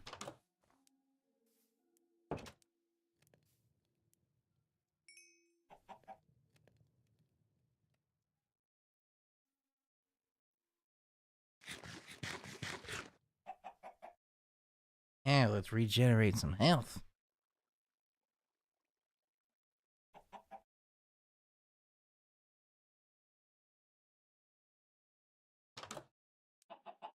Oh, I hit the wrong. I was my finger through the sword.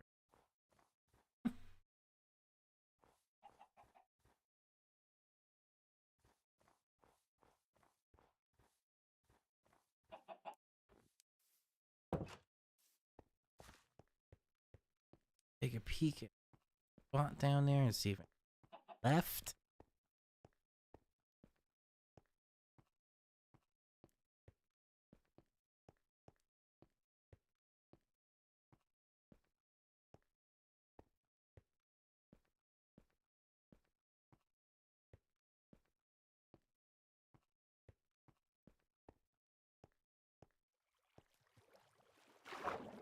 And also, this glow squid is gone.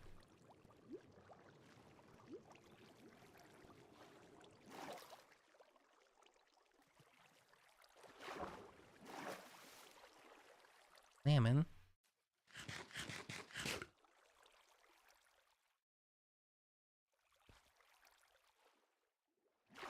The glow squid.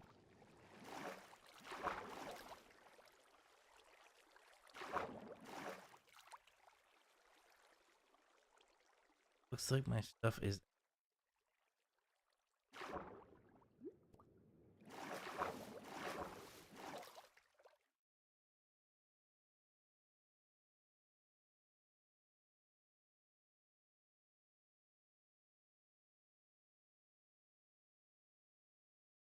The different one.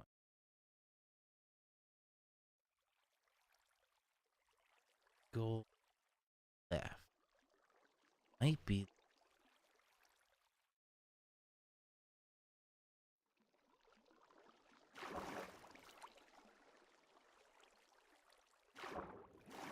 Yeah, there was this one.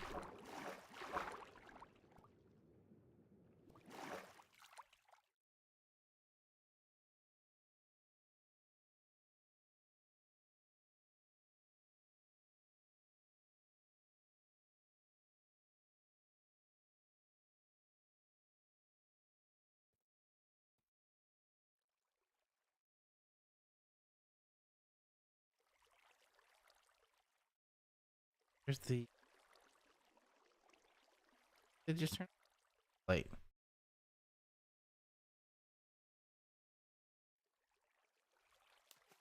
Guess out.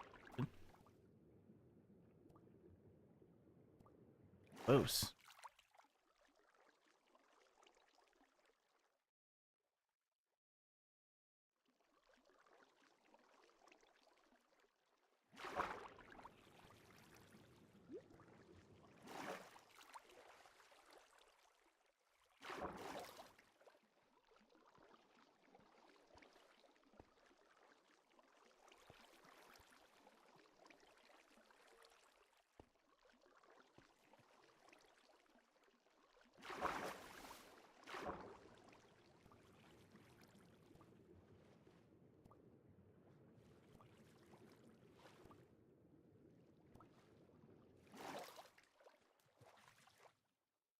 Alright, what level am I at? I'm at 19.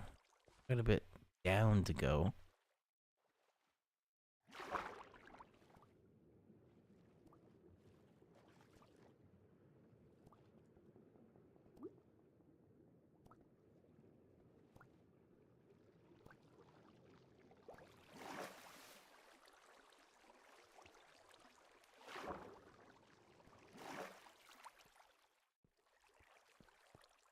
I guess we will over, but I'm gonna hold the iron pickaxe, make a stone pickaxe.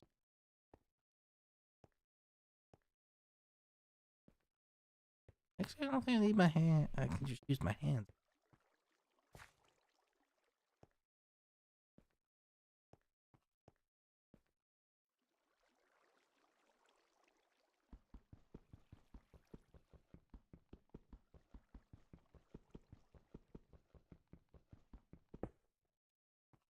Nope, that's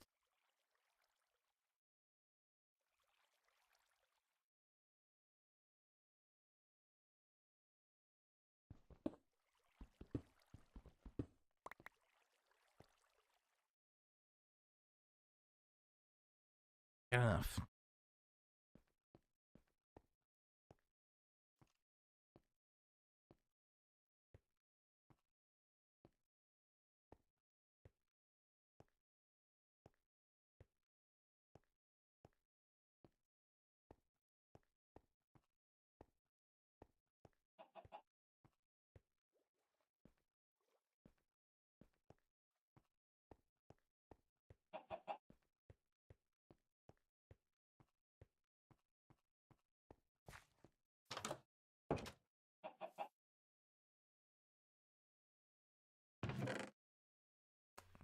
Planks, sticks.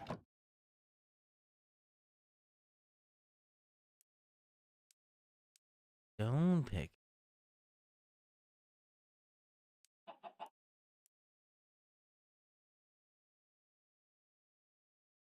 Huh?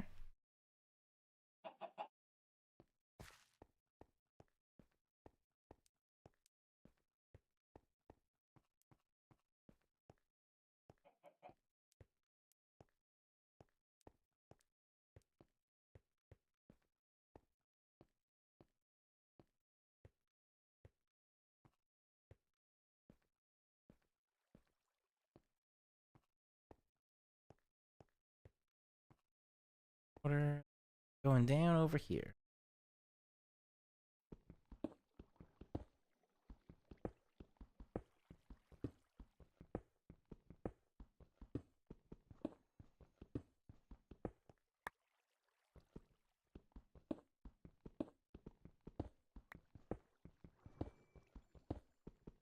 That was a weird sound.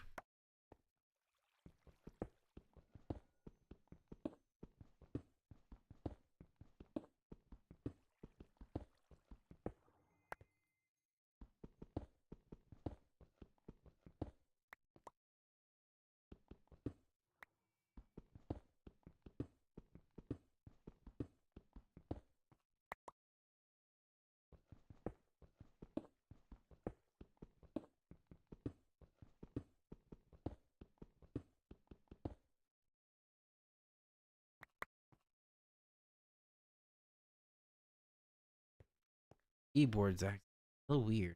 Hmm? Go. And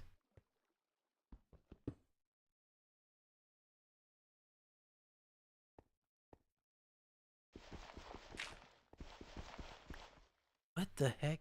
I'm not moving the keyboard.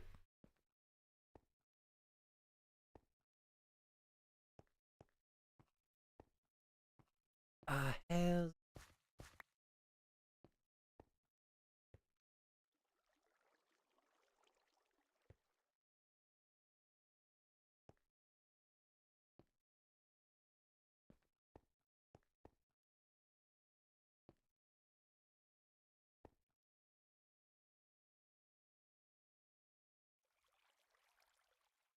Basically, just switch back to Bluetooth. The wire was not acting as it should have been.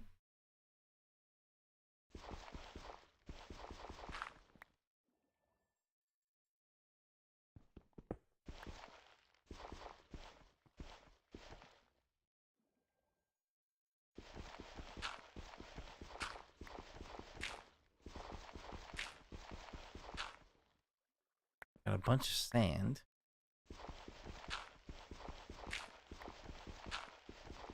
I don't know if that's a good sign or a bad sign.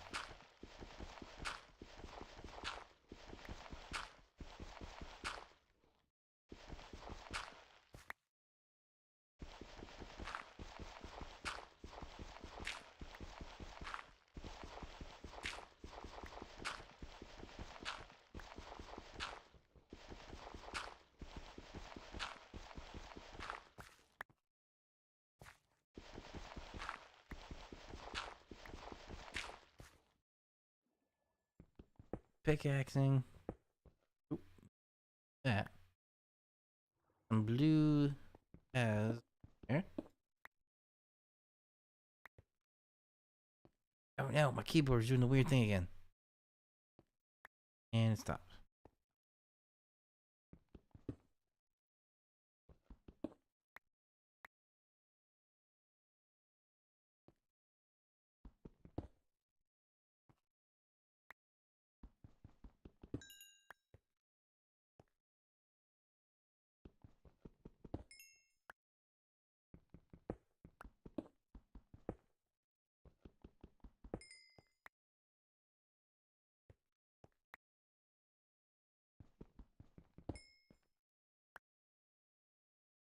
There, and I forgot I need torches.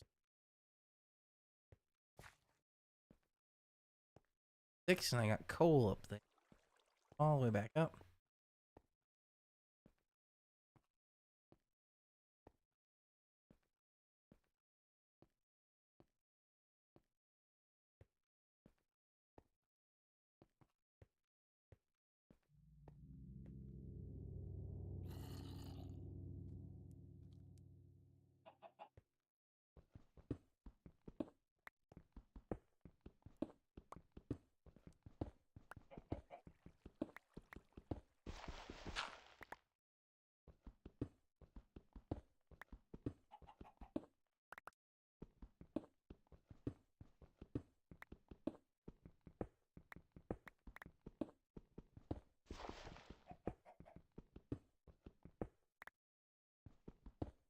Whatever that music was came from this.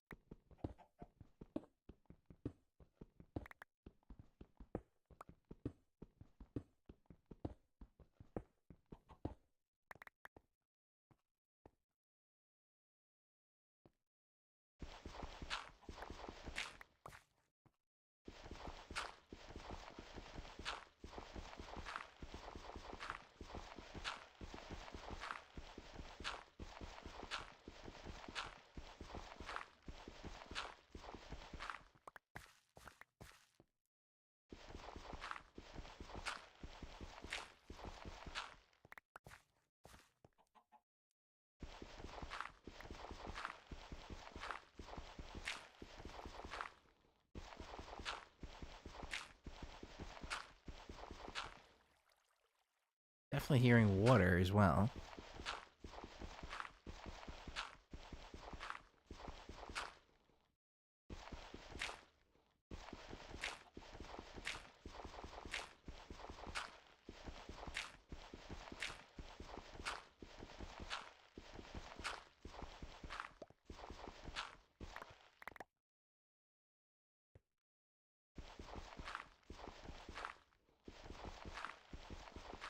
Oh, I got some coal.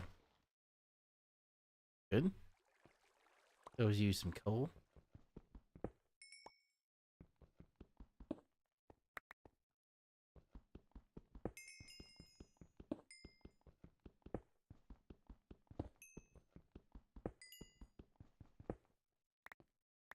Coal face.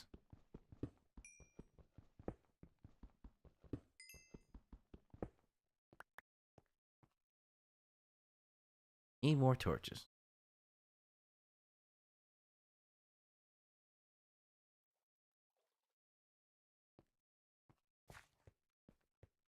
Well, this is probably going to be it once I get back up.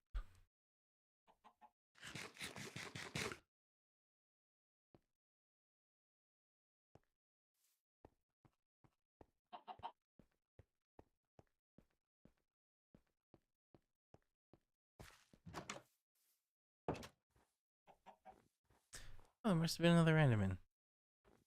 Because there is a block over there. So we're getting Enderman. When I need that Ender Pearl, we know we can.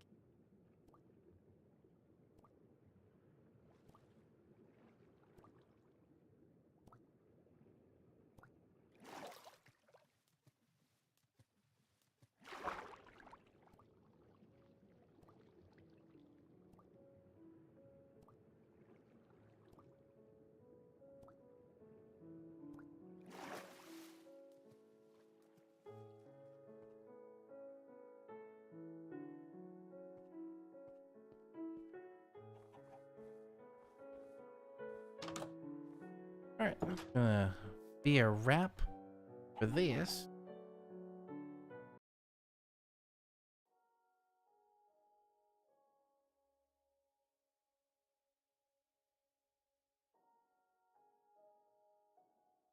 Oh, my camera's gone. 1 second.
Alright, everything else looks good.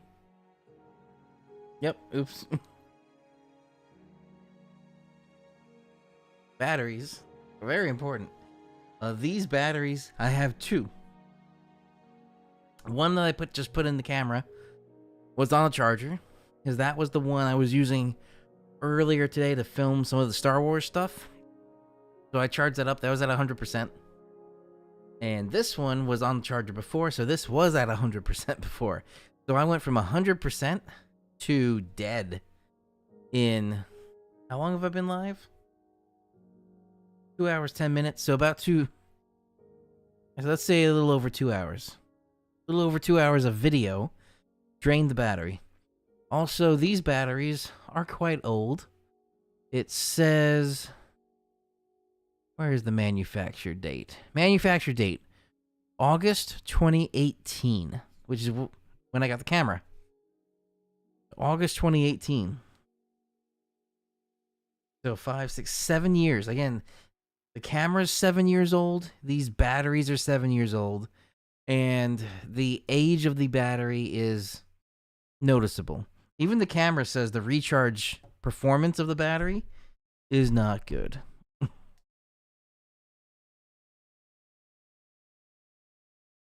But that's to be it for tonight. Let's quit the game. All right.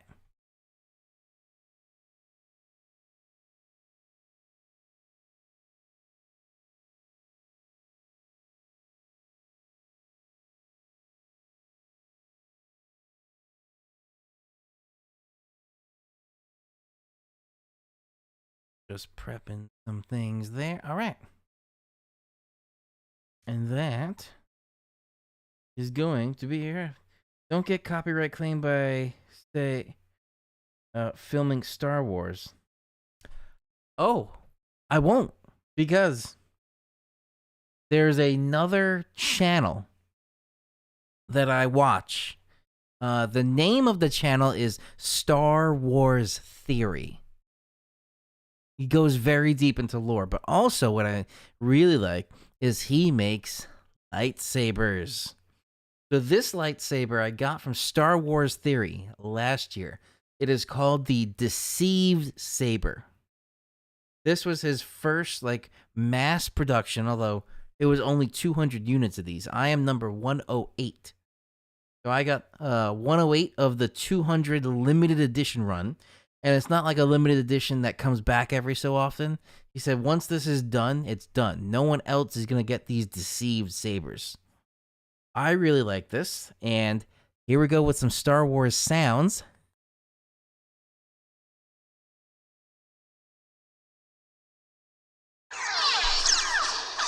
Oh, I just played some Star Wars sounds, but that's fine, because in the use of a creative content, it will be fine. I don't know if this was considered a creative content, but it was so short that it's not detracting from the original content creator. Also, he's very open to stuff like that, where if I want to use this in my own film, he's very supportive of that.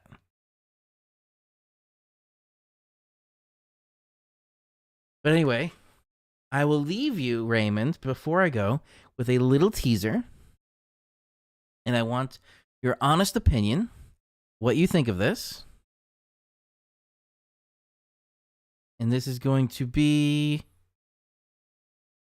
just the intro, opening scene of my Star Wars film so far.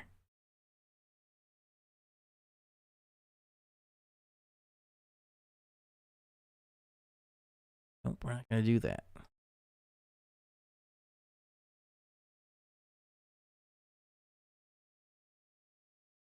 Where are you, videos?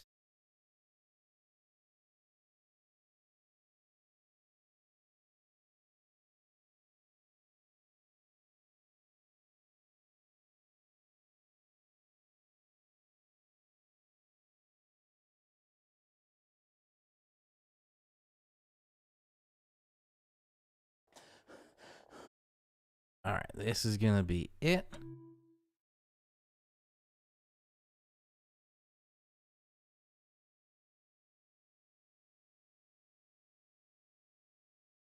Movies.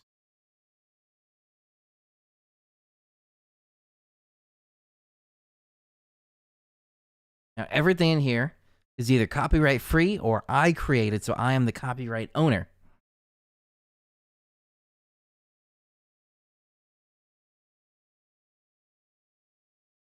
All right, so let me know, Raymond, what you think.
There's your opener. Raymond, what do you think?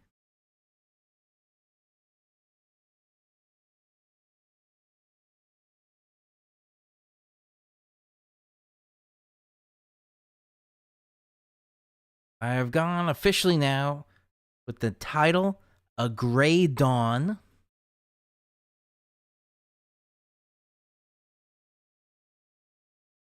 That is the name of this.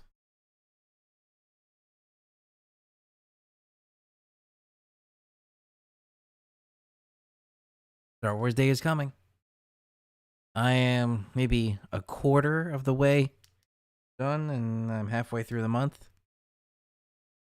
That doesn't add up. If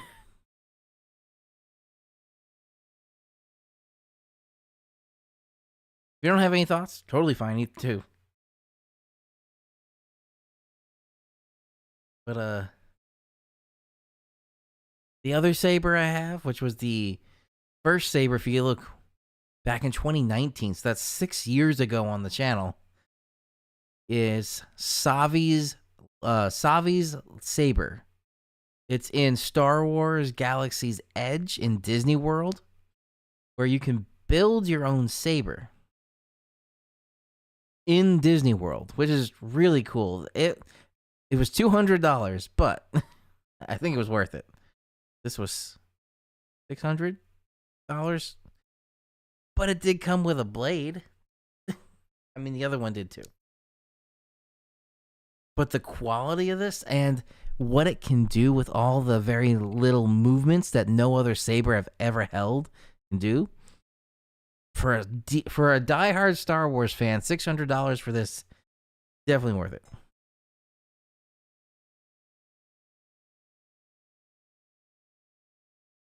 All right, so that's going to be a wrap. Raymond, if you have any thoughts on that little teaser for my Star Wars short film sequel, A Gray Dawn, feel free to leave it in the chat or in the comments. I forgot before, my affiliate link, sorry. If you don't have one of these, an emergency radio or a NOAA weather radio, you should get it with my affiliate link below. It's not sponsored. I could say what I want. I do get a small kickback from it and no extra cost to you if you want to purchase one of these emergency communication radios. So besides just having NOAA weather radio they are pre-programmed with, they're also good for their ham radios, their GMRS radios. There's a whole bunch of different types of radios on bettersaferadio.com. So feel free to purchase any. Let's see what this is sounding like. In the lower 50s. Sunday, mostly sunny. Highs in the mid-60s. That was exactly what we were talking about with Sunday highs in the mid-60s, at least for the New York City area, but I don't know about the 80s. We'll find out.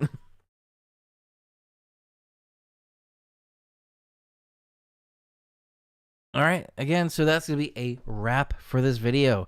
Raymond, thank you for joining. Anybody else that's watching this after the fact, if you want to get the latest weather videos, if you want to see that Star Wars sequel, feel free to subscribe below and hit the little bell icon so you get notified whenever I go live like this, or I upload my regular weather update videos. And if you want to check out my previous Star Wars Day, May the 4th be with you video, it's titled Evil for Good. The idea for that with the title, Evil for Good, does it mean, am I evil for good, like for now on, or am I evil for good? Do I have a noble purpose to be evil? That is explored in this short film, and it's only 3 minutes. I'm targeting maybe 10 minutes for the sequel, but don't know yet. I've only filmed maybe a third of it. All right. Again, so that's to be a wrap for this video. Thank you all for watching. Thank you for subscribing and watching the content. This is Chief Meteorologist Andrew Pinero. Again, don't forget to use my affiliate link below if you want to get an emergency radio with NOAA weather frequencies pre-programmed. And I will see you all in the next video.